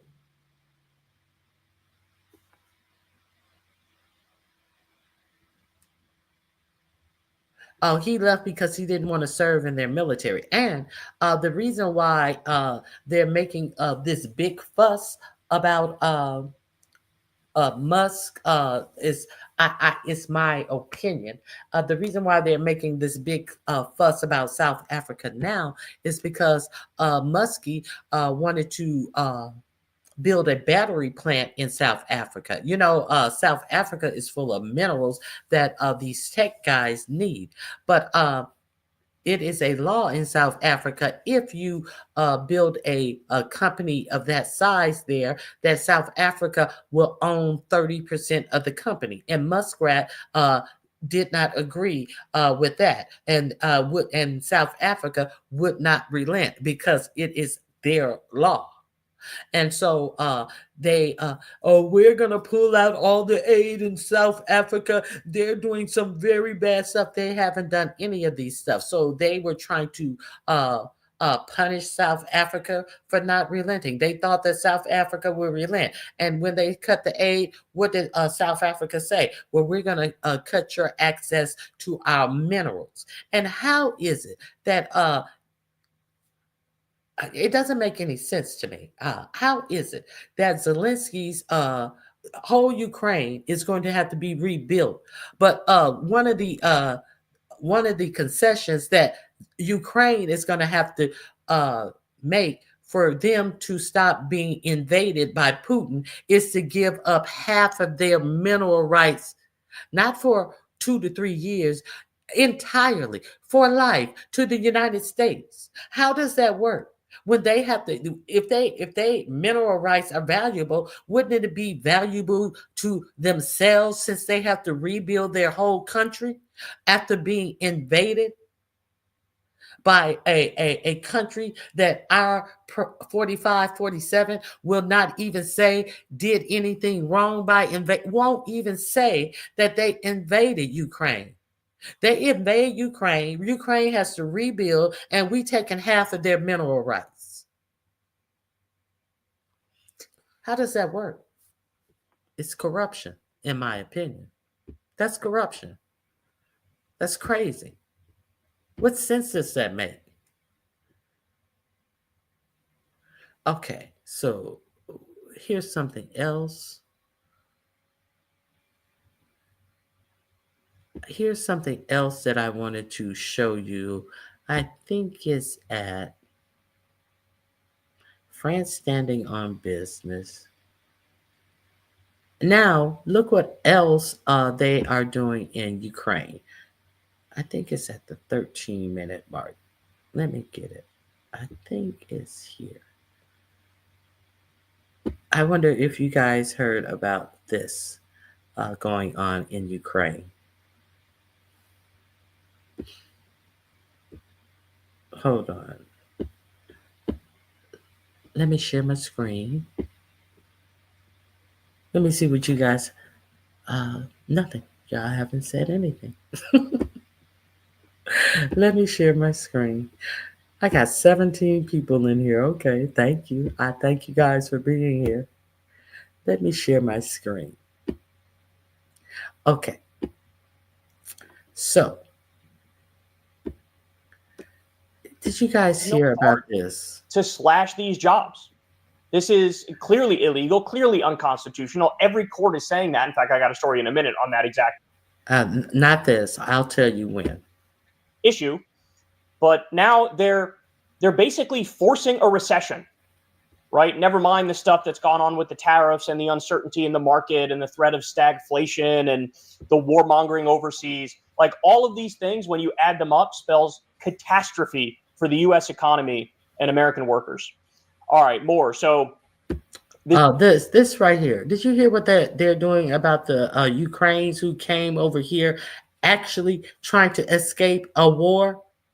Actually trying to escape a war while they want to give South Africans the pleasure of coming to America when they own 72% of the land in South Africa for absolutely no reason. And they want to let them come over here as if they're under some peril living in South Africa when they are not. But let's continue. What are they doing with the Ukrainian citizens that are escaping a war? This is a big deal. Yahoo News is reporting that Trump is planning to revoke legal status of 240,000 Ukrainian refugees. That's wild, bro. 240,000 Ukrainian refugees. Trump is planning to revoke their legal status. So this is just adding insult to injury. Of course, he berated Zelensky in the White House the other day. Everybody saw that. He's literally forced the hand of Ukraine into being economically colonized by the United States. Trump said, we're going to take 50% of all of your minerals, everything from your ports, all your natural resources. We're going to take 50% of it forever. Right? Just disgusting, because now Ukraine is caught in between a warmonger imperialist who's trying to steal the entire country, that's Vladimir Putin, and a warmonger imperialist who's doing economic colonization, that's Trump. And so this is just salt in the wound. It's insult to injury. It's saying, let's fuck over the 240,000 Ukrainian refugees. And by the way, where would they go if you're going to deport them? You're going to send them right back into the middle of a fucking war zone? Is that what you're going to do? And the answer is yes. And the answer is yes. That's what he would do. Again, it's very curious, isn't it? Donald Trump always has all the sympathy and all the empathy in the world for strongman leaders and dictators and in strongman countries, right? But he has nothing but scorn and disgust and anger for anybody who's our ally and not named Israel or Saudi Arabia, right? Any sort of democratic allies. He hates Canada. He hates Mexico. He hates virtually all the countries in the EU, except maybe a handful, right? He hates Ukraine. It's very bizarre. He really does seem to have just a flat-out pro-dictator mindset. Like he defaults. Okay, so that is in my description box. Did you guys know that is what he had planned to do with Ukraine, the Ukrainians who are here? No? Yes? Maybe? I don't know. Okay, so let me show you what else I wanted to talk about today.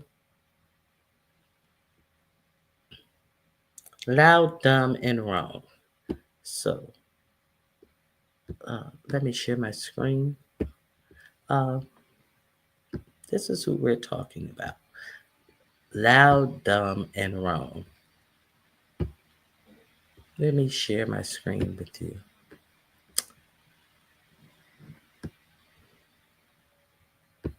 Take a look. And you know the biggest problem I have with NATO. This is how brain dead Donald Trump is. Take a look. And you know the biggest problem I have with NATO, I really, I know the guys very well. They're friends of mine. But if the United States was in trouble and we called them, we said, we got a problem. France. We got a problem. A couple of others I won't mention. He knows them, but he he won't mention them. No, because you don't know them and you can't even recall their names at this point, you idiot. Let's continue. Do you think they're going to come and protect us? They're supposed to. I'm not so sure. He says he's not sure that if the United States was ever in trouble, that the other countries in NATO would come and protect us. Article 5, which states that if one NATO country is attacked, then all NATO countries have been attacked, has only been invoked one time in history, just one time. It was after 9/11 to protect the United States. My God, would it kill Donald Trump to have half an understanding of anything he's talking about? This is how brain dead. Okay, so all of this misinformation that we get when there is facts to the other, and wasn't he the big 9/11 with Rudy Giuliani, the every other word he says it was 9/11, and now all of a sudden he is the president and says that no other nation would help us out if something happened to us. So let's hear another little something I wanted to share with you guys. Let me speed up the speed a little bit on this one.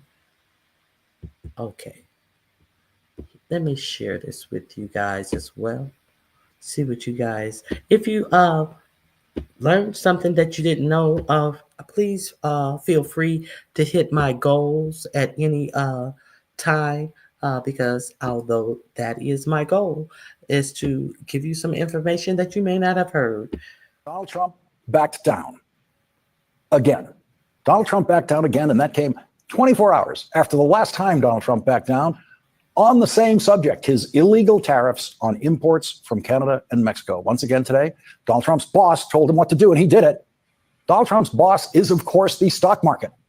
The crashing stock market yesterday, in effect, ordered Donald Trump to drop his illegal and economically illiterate tariff scheme against Canada and Mexico. And so Donald Trump dropped the stupidest part of his stupid idea yesterday, the tariffs on American cars that are actually. So first of all,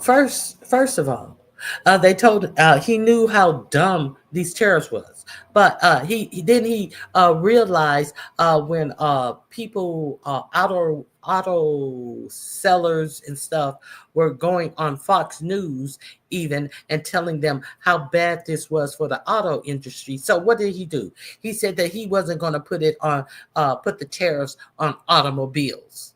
Okay, because they were on Fox News. And then what happened? The stock market started going down. And so now he's put a hold on the tariffs entirely. This is the second time that he's talked tough about all these tariffs on Mexico and Canada. And when it came time to do it, he didn't do it. See, he talk a good game. He's a big,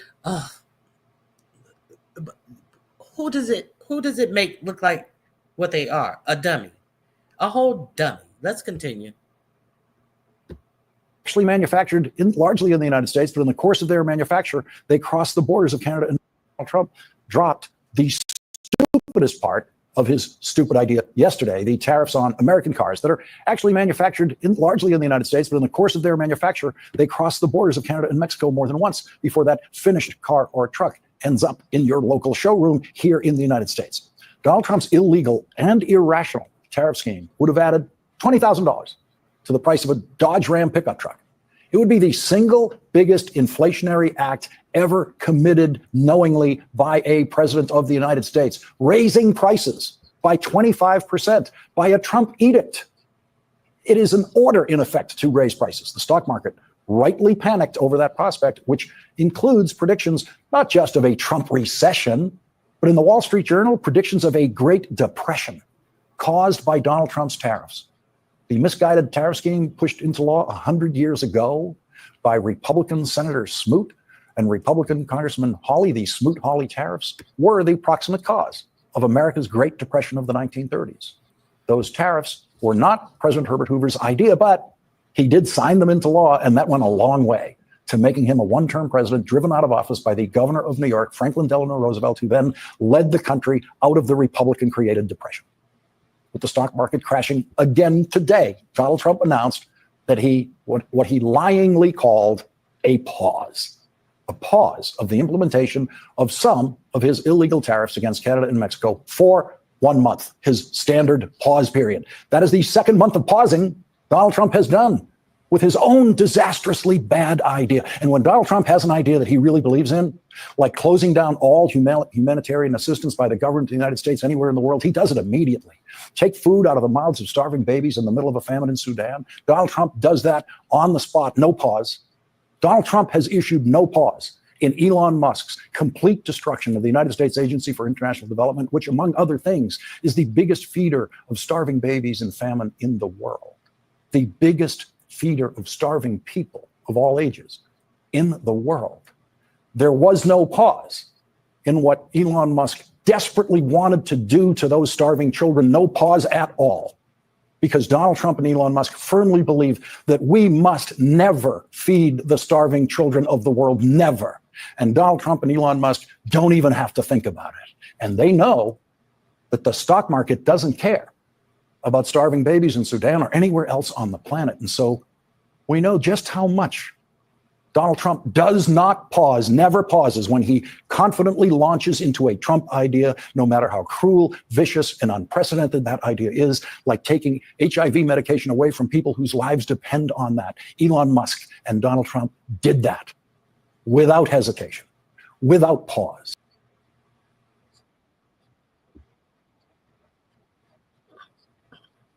So, they make no such consideration for people. Everything is about money and property and power with this administration. Hey, Room Shaker, how you doing?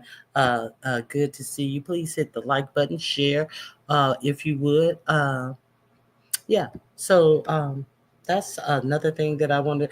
No, they're not gonna. They don't care about.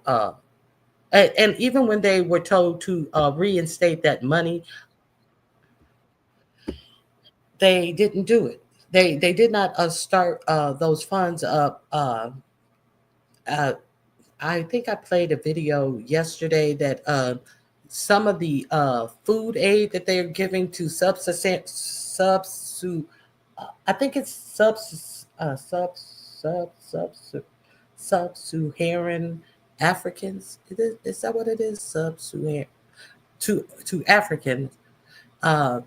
Some of them in the Sudan, they have been in I think their war has been going on for 3, if not 4 years, and they have been pushed out of their towns and their townships, and there's a lot of starving. There's a lot of humanitarian aid that is needed there, and the food aid that they were giving for children, it's a whole lot of famine going on. The food aid that they were giving for children is I think I played it for you yesterday, is a substance kind of like with a peanut butter consistency, because they cannot eat food. They can only suckle on this to try to bring these children back up to weight, to the point where their digestive tracts can even accept food. But this is what they took away. They've been told to reinstate this money, but instead of reinstating the money, they took it to court. And then the judge said, no, you must reinstate this money. But instead of reinstating this money, they took it to the Supreme Court. And the Supreme Court said, you must reinstate this money. But talk about harming the budget of Wall Street and your multi-millionaire and billionaire friends. Oh, well, maybe is this not a good idea?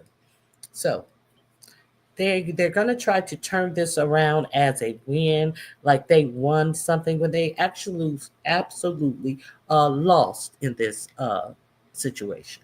So nobody has anything to say about that. So let me continue. What else? I think this is what I wanted to share with you guys as well. Let me see. Miss Queenie said we need to kick Musk out, but I have a feeling that when he's out, he's going to tear us down. He's not going to tear us down. He's going to tear. He doesn't have the power to tear us down. I don't know what power he has over 45, 47 as the same that I don't know what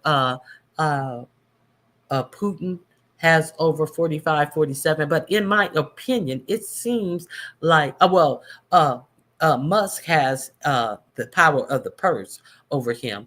And I don't know what Putin has on him. Remember, Putin long ago was the head, what do they call their, I just had it. The Russians equivalent to the CIA. What is it? The Kremlin. Remember, Putin was head of the Kremlin. I don't think that's it. I don't think that's what I'm looking for. What is the equivalent to the CIA in Russia? Anybody? I don't think it's the Kremlin. I don't think that's what it's called.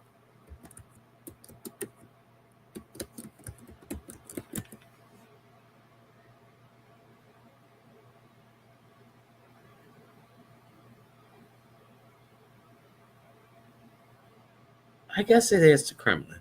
Okay, we'll just say that. Okay, so let me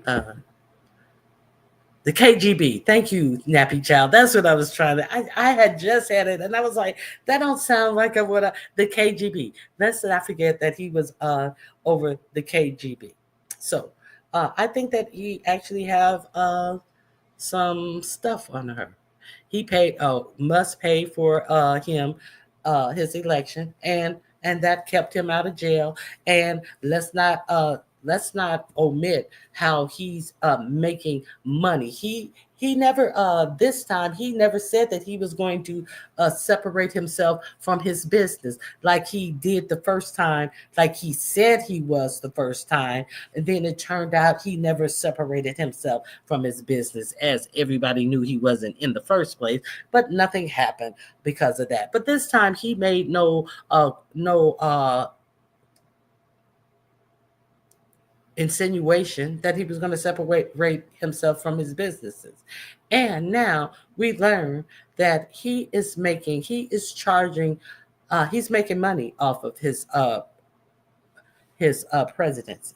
He put out that Bitcoin, and I showed you where they would get 80% of any sales of the Bitcoin.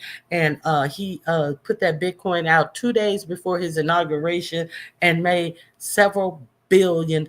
The Bitcoin is worth absolutely nothing now, but he's getting rich. He's also charging CEOs $5 million to go to Mar-a-Lago and sit down and have a conversation with him. And he is charging $1 million to people to sit down and have a conversation with him and a table of other people. But to have a one-on-one session with him, he's charging $5 million. The president. So what are these CEOs willing to pay him $5 million to have a private conversation?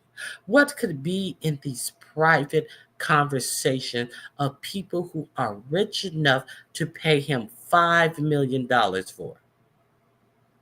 And so have you guys heard about that? I'm just curious. He has access to all of our information, all of it, Miss Queenie.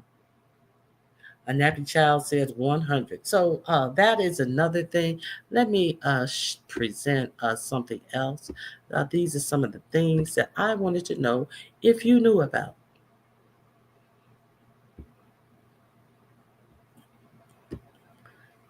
Let me speed her up a little bit because she's a slow talker. I can't remember why I wanted to play her, but let's see.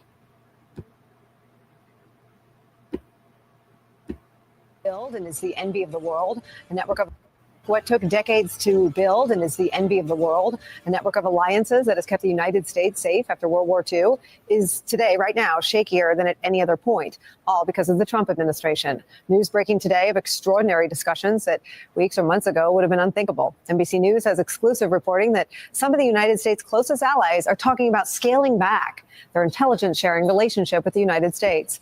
That includes the UK, Australia, Canada, New Zealand. It's also known as the Five Eyes Alliance, but it also includes Israel and Saudi Arabia who are having these conversations. And it's because, quote, concerns about safeguarding foreign assets whose identities could inadvertently be revealed. One, they do not trust to give the United States information. Now, let's another thing. Let's not forget that Ukraine is in the middle of a war, and the United States has decided to stop giving them pertinent information that they have been using to protect themselves during this war. So it seems like, while we sit up and let, it seems like genocide is okay in 2025. It seems like people are okay, have an appetite to just let people just be done away with for these wars by power structures, large power structures. It seems like that's okay. So France, our allies, and all of those other nations that she said, they don't even trust giving us information anymore because they feel like our even though we are their ally, they feel like Trump has been compromised, plain and simple. Let's continue.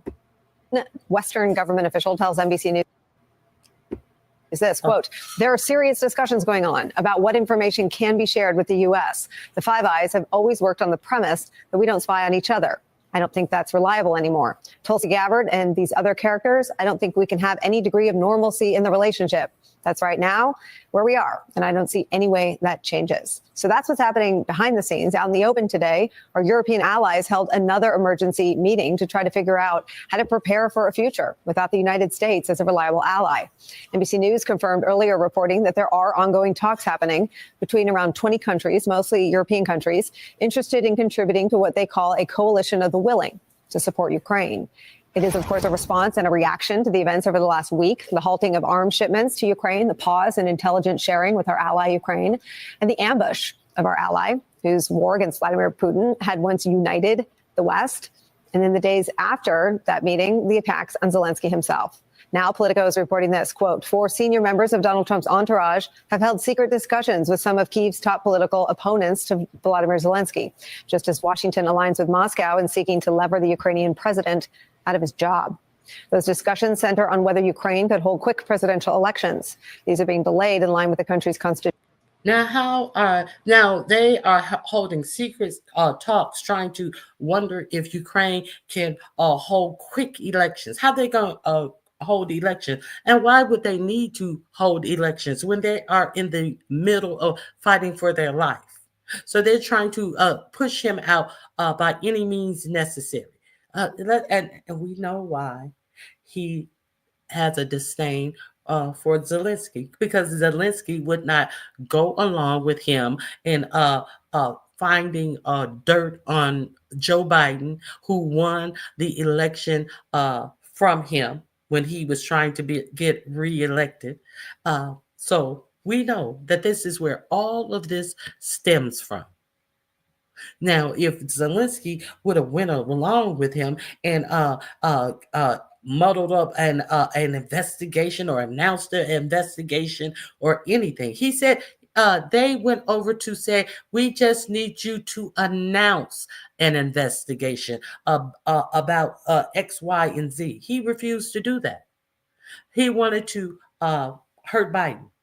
So now this is what Zelensky and the people of Ukraine have to deal with, about him being so insecure about going up against Joe Biden, which rightfully so we see by thinking that Joe Biden, rightfully so, would beat him in the election. This is what all of this shit, in my opinion, is about. Let's continue. Constitution because Ukraine remains under martial law. Critics of holding elections say they could be chaotic and play into Russia's hands, with so many potential voters serving on the front lines or living abroad as refugees. And news breaking just a few minutes ago, President Zelensky posted on X that Ukrainian officials will meet with his American partners during a scheduled meeting in Saudi Arabia on Monday. President Zelensky says this, quote, Ukraine is most interested in peace. America's allies realigning for a world without American leadership as the Trump administration takes actions favorable to Russia. This is where we start today with some of our favorite reporters and friends. NBC News national security correspondent Courtney Kuby, who's bylined on that reporting we read from. Also joining us, former CIA director, now senior national security analyst John Brennan's here. Okay, so that link is in the chat. If you want to hear the interviews, please go ahead and check that out. So right now, I want to talk about the censure of Al Green. So I want to know. Okay, let me play something else before I play this. Al Green, about Al Green censure. Okay, let me find the link that I want to play first. I'm kind of real pissed off. I wonder if you guys have are aware that there were actually 8 Democrats who voted to censure Al Green. And see, this is the Democrats are under the Democrats are so weak portion of my show, because I want to know if you guys know this. And why is it that the Republicans, they can stay on task, but the Democrats, for some reason, they just can't stay on task? Let me see.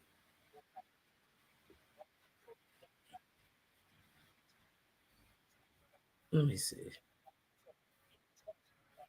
Hold on.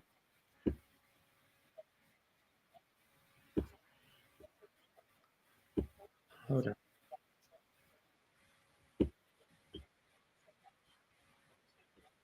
Hold on.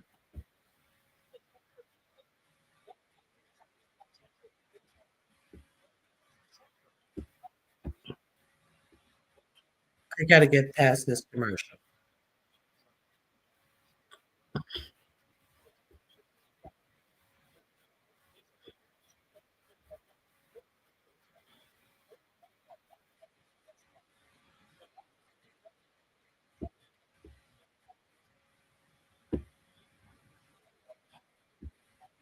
Here we go. I also want to give you show you who were the 8 Democrats who voted to censure Al Green. See, unlike other Republicans, the Republicans will stay on task. The facts we hear more about Elon than Vance is quite telling. I agree, Ronnie Q. I've been calling Capitol Switchboard. One is from my state. Okay, so I wanted to let you know the 8 people, 2 of which only voted present to censure Al Green. 1, 2, 3, 4, 5, 6, 7, 8. I don't know why they have 9 on here, because Al Green himself was the one who only voted present. So these are the people who voted to censure Al Green for standing up for the people who are going to lose their Medicare. And there was a segment of interview that I saw with Jasmine Crockett, and she said that there was a plan for them all to leave the joint session of Congress that 45-47 was addressing. And I thought that would have been the time for all of them to leave and support. But it just is so unfortunate unfortunate that the Democrats are all over the map and don't know how to stand in unison and support the people. They just don't do that. So let me share this.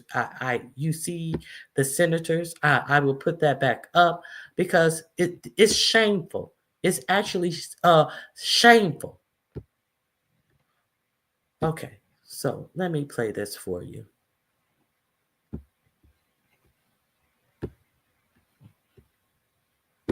Balls and has a spine, and in my estimation, he did the right thing. Well, guess what? Turns out they voted to censure Al Green in Congress. My understanding is that every Republican voted in favor of censuring him, and there were 10 Democrats who did as well. 10 Democrats. Now, of course, the upside is the overwhelming majority of Democrats did the right thing. But these 10 Democrats, I mean, these are the poster boys for being total MAGA sellouts and collaborators. They value decorum and civility more than they value the millions of Americans whose lives will be destroyed by these Medicaid cuts.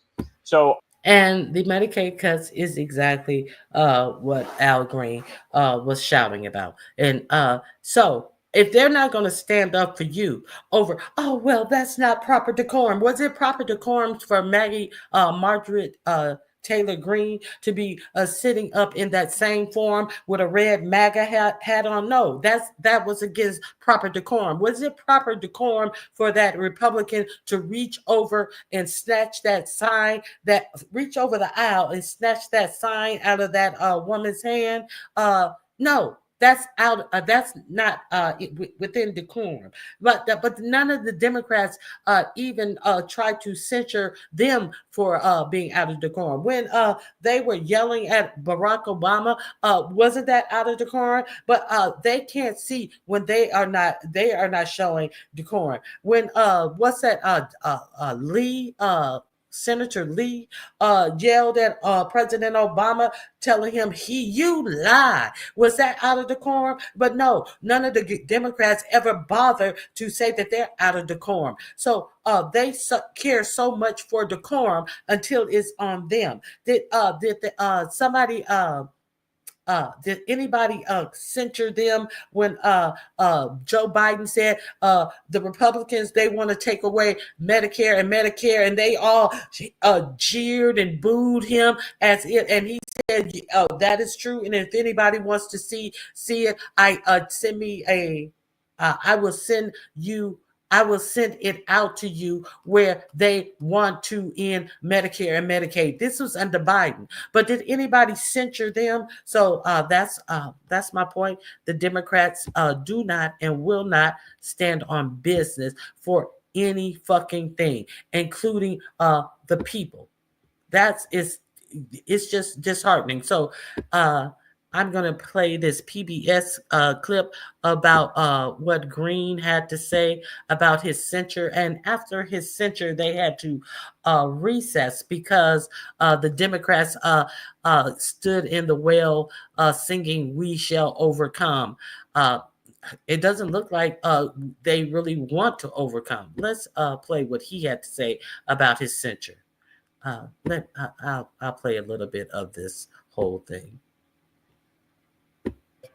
The gentleman from Texas, Mr. Green, is recognized for 60 minutes as the designee of the minority leader. Thank you, Mr. Speaker. Mr. Speaker, and still I rise. And still I rise, a proud, liberated Democrat, unbought, unbossed, and unafraid. And I rise today, Mr. Speaker, to call to the attention of the House, this place that I revere, and notwithstanding recent events that I have great respect for. Mr. Speaker, I rise today in response to a censure that took place as it relates to my behavior.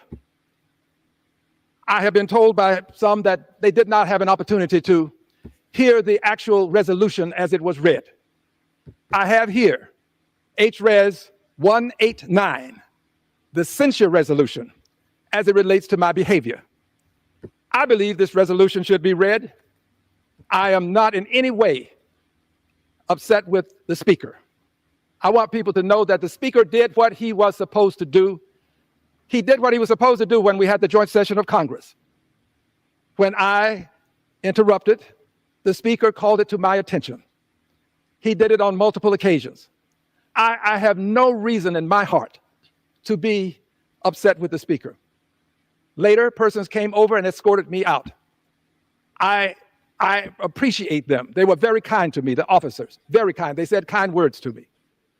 And as a result of my behavior, I have been censured. I'm going to read the resolution and give some commentary.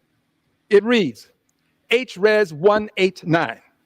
In the House of Representatives, Mr. Newhouse submitted the following resolution, which was referred to the committee on, and the copy that I have does not have a committee.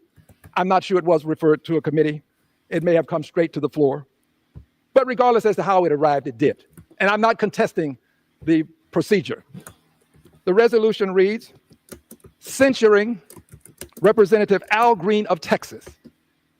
Whereas on March 4, 2025, during the joint session of Congress, convened pursuant to House Concurrent Resolution 11, the President of the United States, speaking at the invitation of the House and the Senate, had his remarks interrupted by the representative from Texas, Mr. Green. Whereas the conduct of the representative from Texas disrupted the proceedings of the joint address and was a breach of proper conduct. And whereas, after numerous disruptions, the representative from Texas had to be removed from the chamber by the sergeant at arms. Now, therefore, be it resolved that 1, Representative Al Green be censured. 2, Representative Al Green forthwith present himself in the well of the House of Representatives for the pronouncement of censure. And 3, Representative Al Green is censured with the public reading of this resolution by the Speaker. Some things bear repeating. That concludes the resolution. But some things bear repeating. I respect the Speaker. I have no ill feelings toward the Speaker. None toward the persons that escorted me away from the floor, because I did disrupt. And I did so because the President indicated that he had a mandate. And I wanted him to know that he didn't have a mandate to cut Medicaid. I did this because Medicaid is the only insurance many people have in this country. I am blessed. As I stand here now, there's a physician waiting. If something should happen, I will be taken to that physician. I have the best health care in the world. There are other people who have less than I. I would have them have what I have. But I surely will not stand by and see them lose what little they do have. Medicaid is for people who don't have the kind of health care that 435 members of Congress and 100 members of the Senate have. But they do have some health care.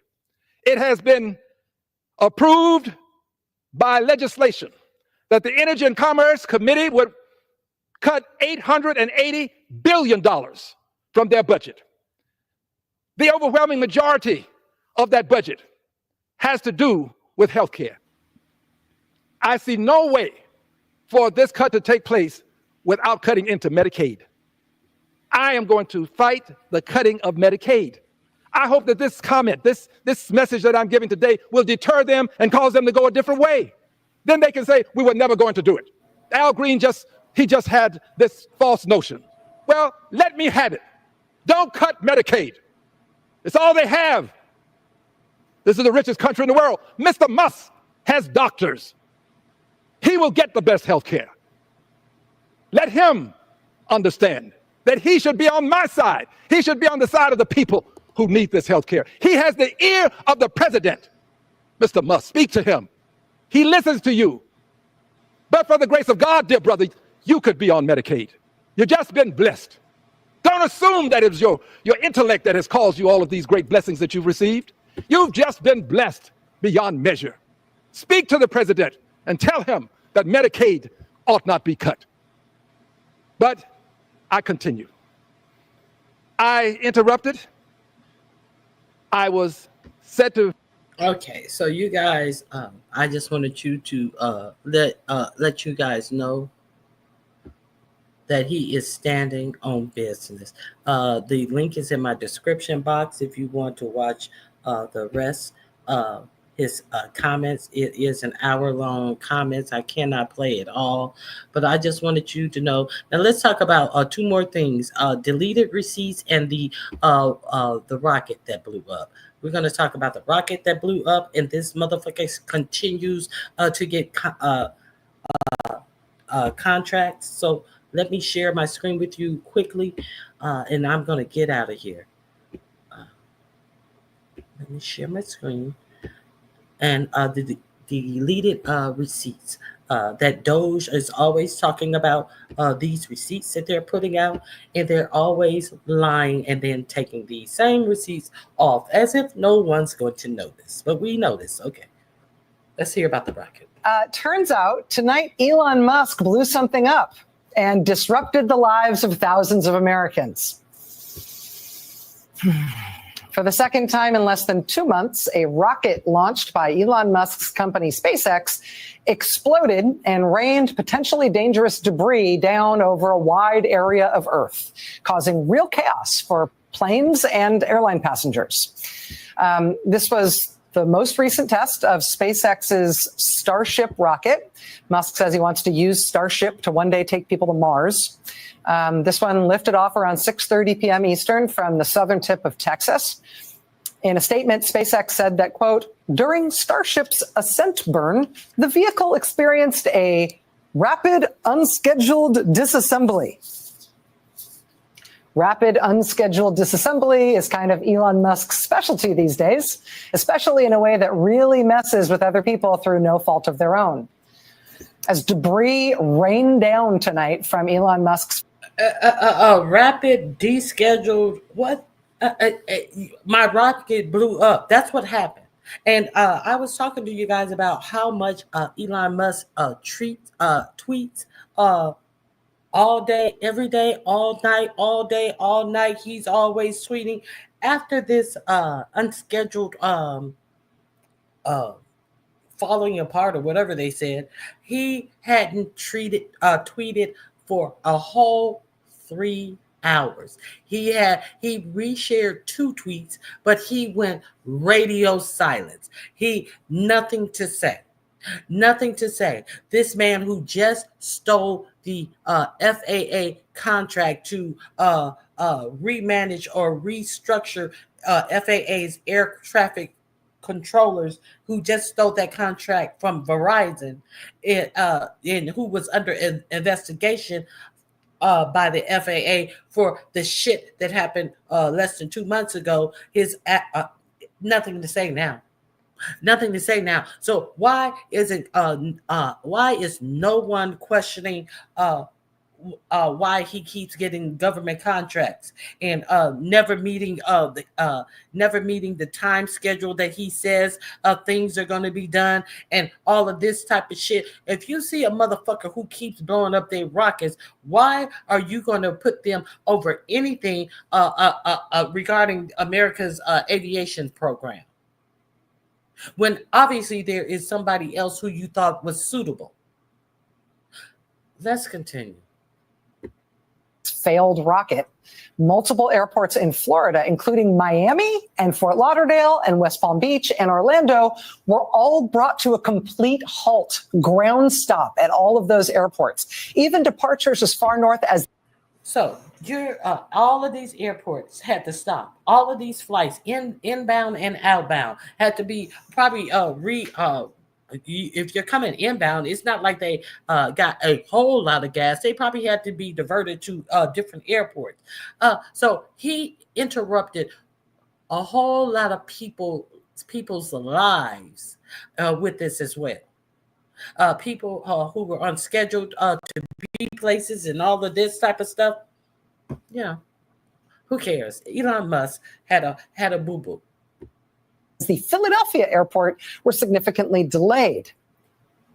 As I mentioned, this is the second time this has happened in recent weeks. SpaceX's last test of the Starship rocket suffered a similar fate in mid-January. When that happened, the FAA grounded Starship and has since been overseeing SpaceX's investigation of what went wrong, even though that investigation is still underway. Last week, the FAA nevertheless cleared SpaceX to launch another one, even though the investigation into why the last one blew up wasn't complete. Why'd they clear it? I don't know. But of course, in between those two flights, Donald Trump was sworn in as president. He installed Elon Musk, his top campaign donor, as kind of his co-president. Musk's Doge austerity operation fired hundreds of people at the FAA. And the FAA reportedly decided to suddenly start using Starlink satellite terminals made by Musk's company. Speaking of Elon Musk lighting up the night sky, I should... Okay, Nabby Chow, don't be. Are you serious? What are the environmental effects on the Earth? Are you serious? Do they want to shut down the EPA while there's a lithium fire that has been going on in California for, I think we can safely say, months now? A lithium battery fire that they cannot put out, that is raining a whole lot of waste down over fruits and vegetables that are the largest amounts of fruits and vegetables that are sold in the United States. The EPA has come out and allegedly taken water samples of water that has a milky, glowy substance on the top of the water, and told the people everything's okay. Wow. Horses are having nosebleeds. People and animals are having seizures now. Did you guys hear about that? Grand Rising, healthily. So, and let's not forget that they want to shut the EPA down because it puts too many regulations on businesses. I'm going to find that for you. I want you guys to have that link so you don't hear about the lithium battery fire that's going on in California that they're unable to put out on any for-profit news media. Have you heard about that? And these are why we get abundance of our fruits and vegetables from Canada and Mexico. The most of fruits and vegetables that we get from the United States are grown in this area. And I have not heard of any recalls on any of this fruits and vegetables. Lettuce, zucchini, blueberries, raspberries, a whole lot of stuff. So I will.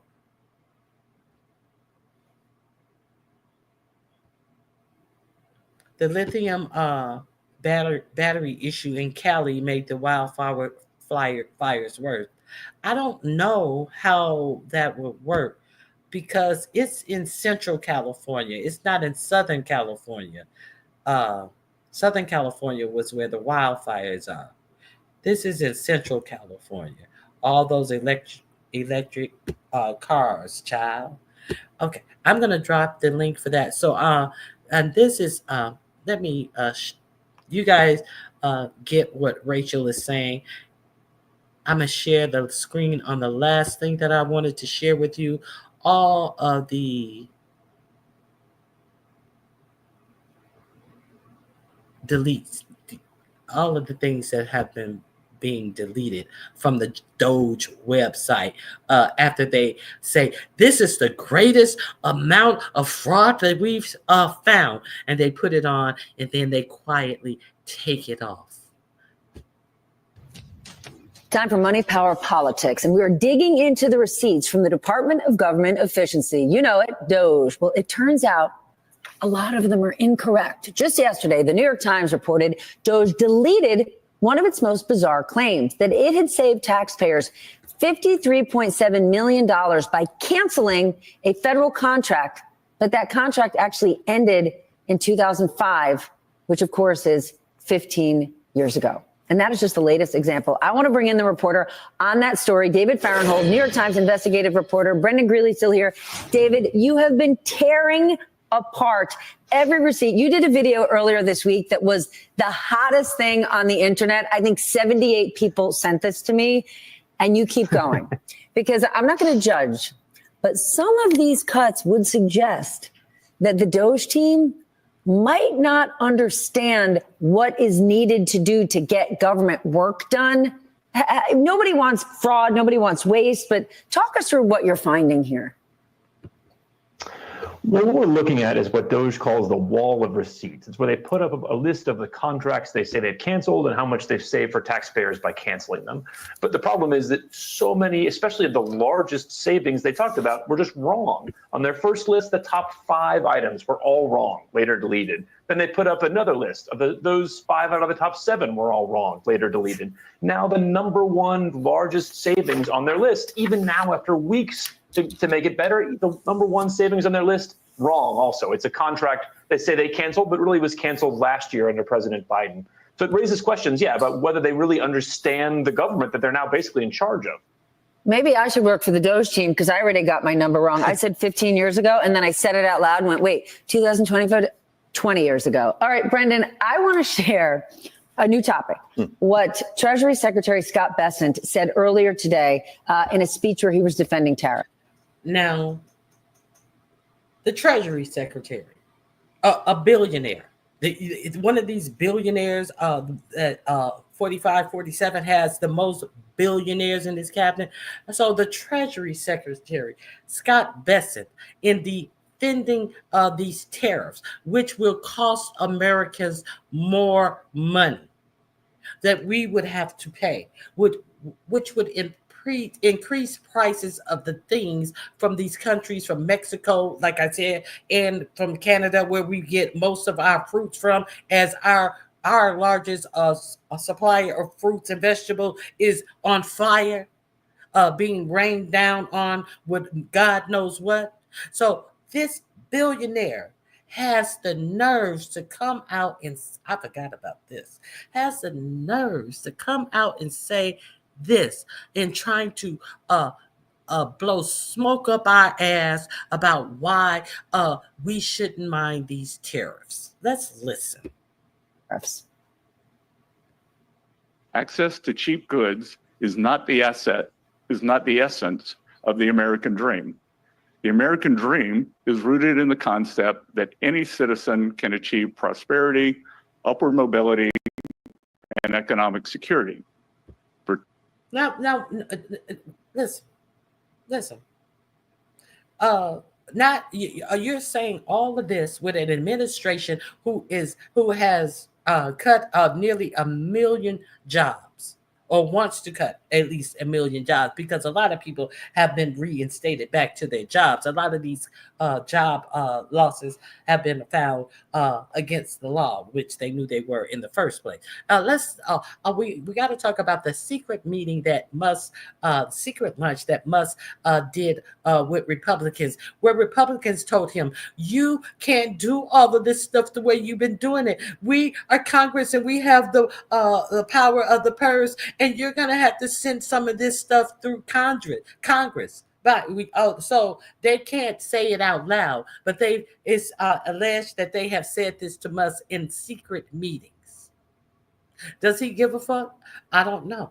But they waited to a secret meeting, and also that was a secret meeting where he tried to change the waste, fraud, and abuse in Social Security is because people are going out and getting loans. I got to find that clip from, what's her name? The Joker Smile lady, Caitlin Collins.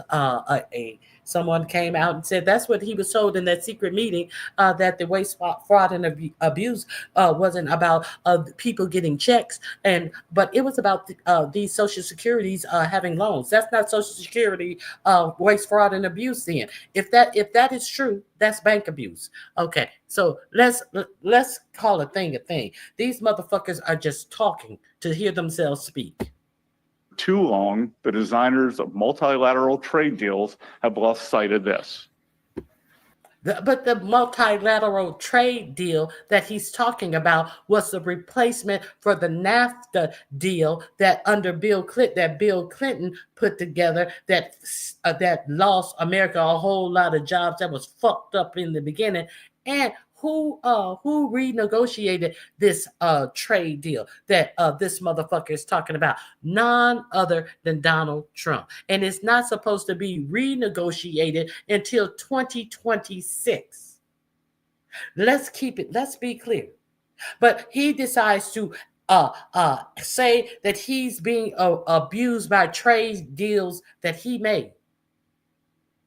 Are we clear on this? Do we understand what's going on? And he want to put tariffs on our allies behind a trade deal that he made. If it's behind a trade deal, if it's behind unfair trade deals, it's a trade deal that he was so proud to make himself. Who the fuck these people think they fooling? The rest of the video is there for you guys. I went on a tangent. Let me I want to share this link about the lithium battery thing. Go over to Status Quo and check them out. The name of this video, I'm going to drop it in the link, and I will add it to the description box. I think that if you guys, there is an abundance of information on this channel. If you want to stay abreast on a lot of things, they go to a lot of protests of things, a lot of situations like this that's coming up. You don't hear. It's called massive lithium fire causing seizures. What is the name of this video? I don't think that's the name of this video. Yes, it is. Causing seizures, animals, nosebleeds next to salad bowl of America. Okay, so that's the name of the video. I'm gonna play a little bit of it. The real troubling stories that I have heard are, of course, the nosebleeds, the ears bleeding. We've heard of people that their children have had seizures. Horses with nosebleeds really kind of hit me hard. I've had horses in the past, and I would have been shocked to have ever seen a nosebleed in a horse. Hey, it's Jordan. I am in Flint, Michigan, East Palestine, Ohio, Tumwa, Iowa. Please support the only independent outlet on the ground covering what the corporate media covers up. Hey, it's Jordan. Delighted to be joined by Cherie. You are one of, at this point, who knows, hundreds, maybe more, of residents in Northern California, right there in what's known as the salad bowl of America, with all the farming that produces 70% of our vegetables, a whole lot of our fruits, marine sanctuary in this area that has now had a double whammy. We've been covering since the middle of January the massive lithium battery plant fire at the world's largest lithium battery plant, which a lot of residents did not know was in their backyard. So that fire waged for days in the middle of January, and then it reignited on February 18th, which the government didn't seem to make that big of a deal of it. So we've been trying to stay on it. My colleague Tina reported on the ground there for several days. As we speak, I'm recording this Monday. There's going to be a meeting this evening called Moss Landing Never Again for an update. And from what I can see, you and a couple other residents have kind of had to be the politicians, be everything, setting up Facebook pages, setting up almost like surveys to survey health symptoms. You've been active organizing a Facebook page. Let's start from your personal experience. Where did you live when this happened? Again, patients. Let me get past this commercial. I want to get to some testimonials real quick. Oh my God, another commercial? Why? Okay. And you said sickness. I mean, I've covered it, but we're not talking about people with sniffles. We're talking about chemical burns, nosebleeds. Oh, nosebleed. That's another one. And I've noticed that one trending through different groups. Oh no, I don't get nosebleeds. That's not normal for me. Same thing with the sores on my tongue.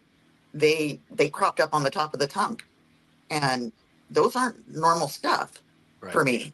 The other major experience that we're having is lethargy. Like being here in Moss Landing, still being here today is exhausting. It's like you are so exhausted. I realized on my face it looked like it was burned, like my cheeks and my nose, and I had kind of a large sore kind of burnt area on the side of my nose, and then on a couple little lesions. They weren't large, but they were like not really blisters, but almost like pimples or something. But the entire area of my cheeks and nose looked burned. My hands. So, Joan, can we get a close-up of her hands? So for folks, I'm looking at this now. You could see not only is it red and irritated, but there's small blisters on her palms. Like you could see where it was like burned. Hi, Charlie. Charlie's coming to protect you because that's what dogs do. I mean, clearly there was a burn going on here in your feet. So the water splashed over you is toxic. I did see some of the water. It looks like almost how you have, like when you have oil slick on top and there's like a rainbow. There you go. Yes. And the white extracts powdery. Yeah. So that's how the water looks. So there's clearly some toxins that are floating in the water. So when Vistra came on and said, no, we're testing and everything's fine. And I'm going, no. Can you talk about, to the best of your memory? So there are several videos about what's going on. They have been covering this for a while. Now, I want to say, I heard Trump had a meeting telling everyone and Musk that the cabinet heads make the decisions with hiring and firing, not him. He also said that on camera. And then right after he said that, he turned around and said, but Musk, keep on doing what you're doing. Keep on doing what you're doing. He came out with a statement that maybe we need to move with a scalpel as opposed to a machete or something of that effect. And he was saying maybe we should be used as, because you're losing all these court cases, and all of this has come about because they are losing all these court cases. He also said that out loud because in court papers they said that Elon Musk is not in charge of Doge. They came out and said that it was that white woman. I have a video out with this white woman that we've never seen. I forget her name. She was over Doge. Wouldn't we know her name? And they said that she was over Doge, and they said it while she was on a Mexican vacation for 2 weeks. It's been a week and a half since that came out, that they released her name. How come she's not back? And how come we haven't heard from her since? And how come he's talking about Elon is not in charge of hiring and firing? He has up until this point. This is a cover your ass tactic. That's all of that was. And after he said you guys are in charge, he came right back around and said, Elon, keep doing what you're doing. But that's what he was doing. Let's be clear. That was a cover your ass tactic. I saw that as well. Thank you for reminding me about that. I wanted to talk about that. At Mardi Gras, a line of Cybertrucks went down the parade. People were throwing trash at them and booing. 2 of the SpaceX spaceships have blown up. Protests everywhere, and he's lost accounts. I talked about you're gonna have to go back, Lee, Heifer Lee. I talked about the rockets that blew up. Thank you for reminding me. And in the UK, the Cybertruck has been banned. They said it's too dangerous for the UK streets based upon its weights and how it's shaped, because it has protruding areas that would actually hurt people if, because it's kind of squared off. And they said that people would get injured, and that's against UK's policy for cars that they allow on their streets. So the Cybertruck is banned in the UK officially. Elon Musk is an idiot for many reasons. No one voted for him or Doge or for them to have access to anything. Feels like a travesty, because it is one. I agree. protesters are showing up at Muskrat's dealerships nationwide. That is a fact. So yes, I did cover that. Trump got the early signs of dementia. Okay, so that's the link to the status quo. He has a lot of informative video about that lithium fire. Hey, Z Sarah, thank you for coming. Lee Heffa Lee, thank you for coming. I didn't know that. I think my thing is over for if you learned something that you didn't know. Those are always my goals because I am just here to inform you of some things that you didn't know. And I thank you guys for reminding me for stuff that I forget because it is so much going on. So no snow chains.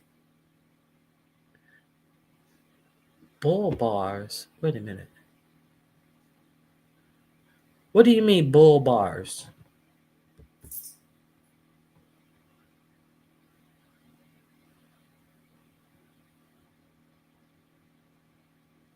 Oh,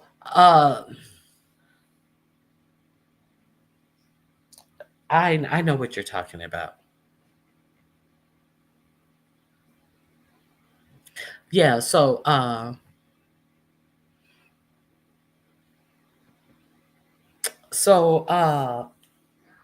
there's a couple more videos that I didn't show.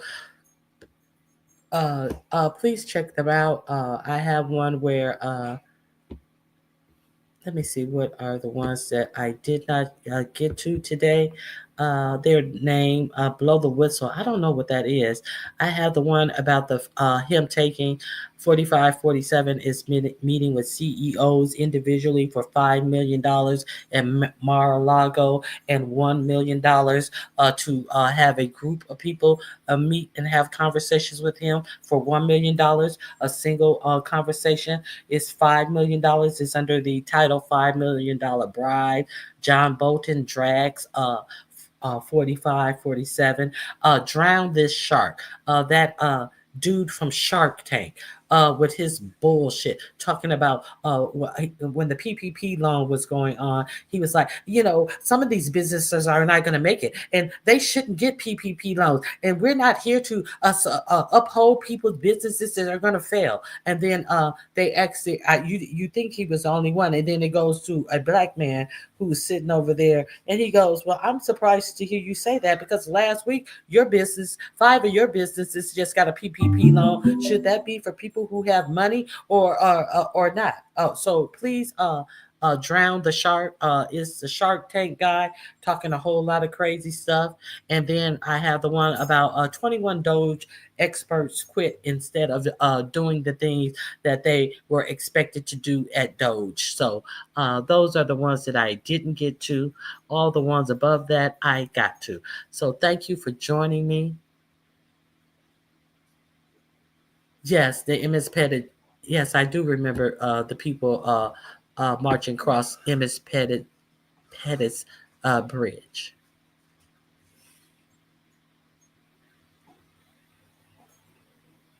There are still far too many people acting like there is nothing wrong or nothing going on. You see, I have 24 people in the chat. If I was cussing somebody out and dragging somebody, but I'm not on that today. I am not on that any day, anytime soon. Yes, I do. And see, the thing about it is, the people who put him in office, they're going to have to do the heavy lifting on this. But at some part, we are going to have to do some lifting too. So one of the things that you can do, you can do like I did, and you can call some of these Congress people who are Democrats who voted to censure Al Green. These are the people, these are the numbers. Come back to this video, take a screenshot. Let me remove this banner so you can see all the phone numbers at the bottom. Take a screenshot. Call your congresspeople and don't curse them out or they won't take you seriously, but call them and tell them why you are disappointed in these people and not standing with the Democrats for the people, because he was definitely standing up for the people who would be losing their Medicaid. So let's think about it. All these people get fired. All these people get all of this stuff taken from them. And what's going to happen? They're going to do whatever they have to do to survive. And these millionaires and billionaires and senators and all this stuff, they're going to have protection. All they have to do is say, I need protection. I need protection. I need a duty. And I need a security duty. Yeah, they will be protected. And we will be living in the hell that they create. Let's be clear. So do your due diligence as well. But let them do the heavy lifting. And you see them out there. They're out there in force now. Stay out there. All right, guys. If you want to support the channel, you can hit me up at $ Ronnie Q. You can hit the like button. You can share this video out. You can subscribe to the page, or you can subscribe to the membership. I greatly appreciate all of you guys who are here. Thank you, Ebony. Let me see. What is this? Thank you, Ebony Diamond. I appreciate you for the Cash App. All right, guys. That's it that I have for you guys today. I hope you be aware. Call them. I have. Thank you. Thank you.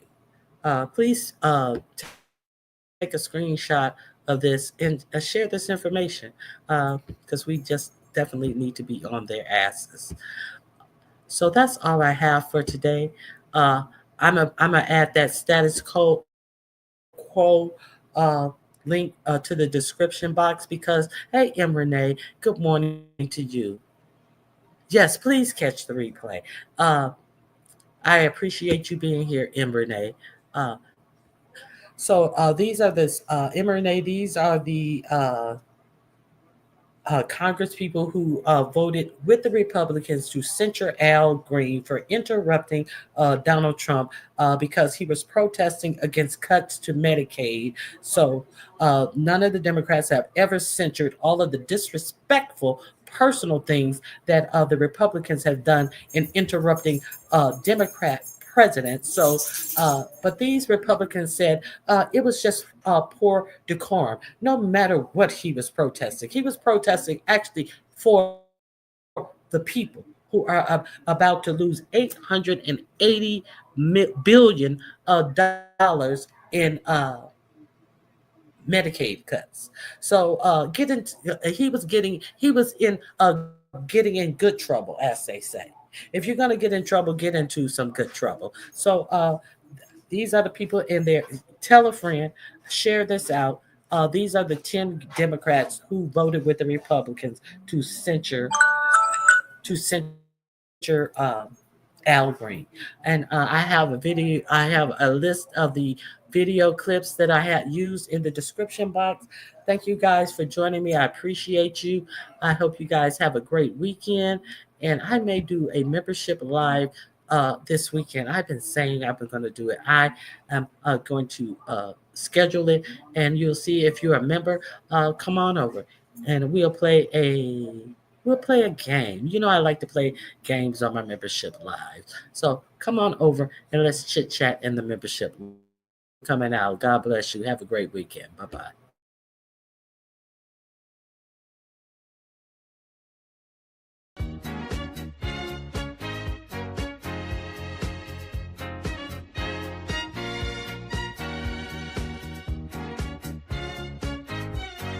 Take a seat and go meet Ronnie. Sweet, sweet, sweet, sweet Ronnie. No day complete without my Ronnie. She can't be beat. Sweet, sweet. Hey, Rockwell. Catch the replay. Hit the links. All my All my videos that I use are in the description box. Bye, y'all.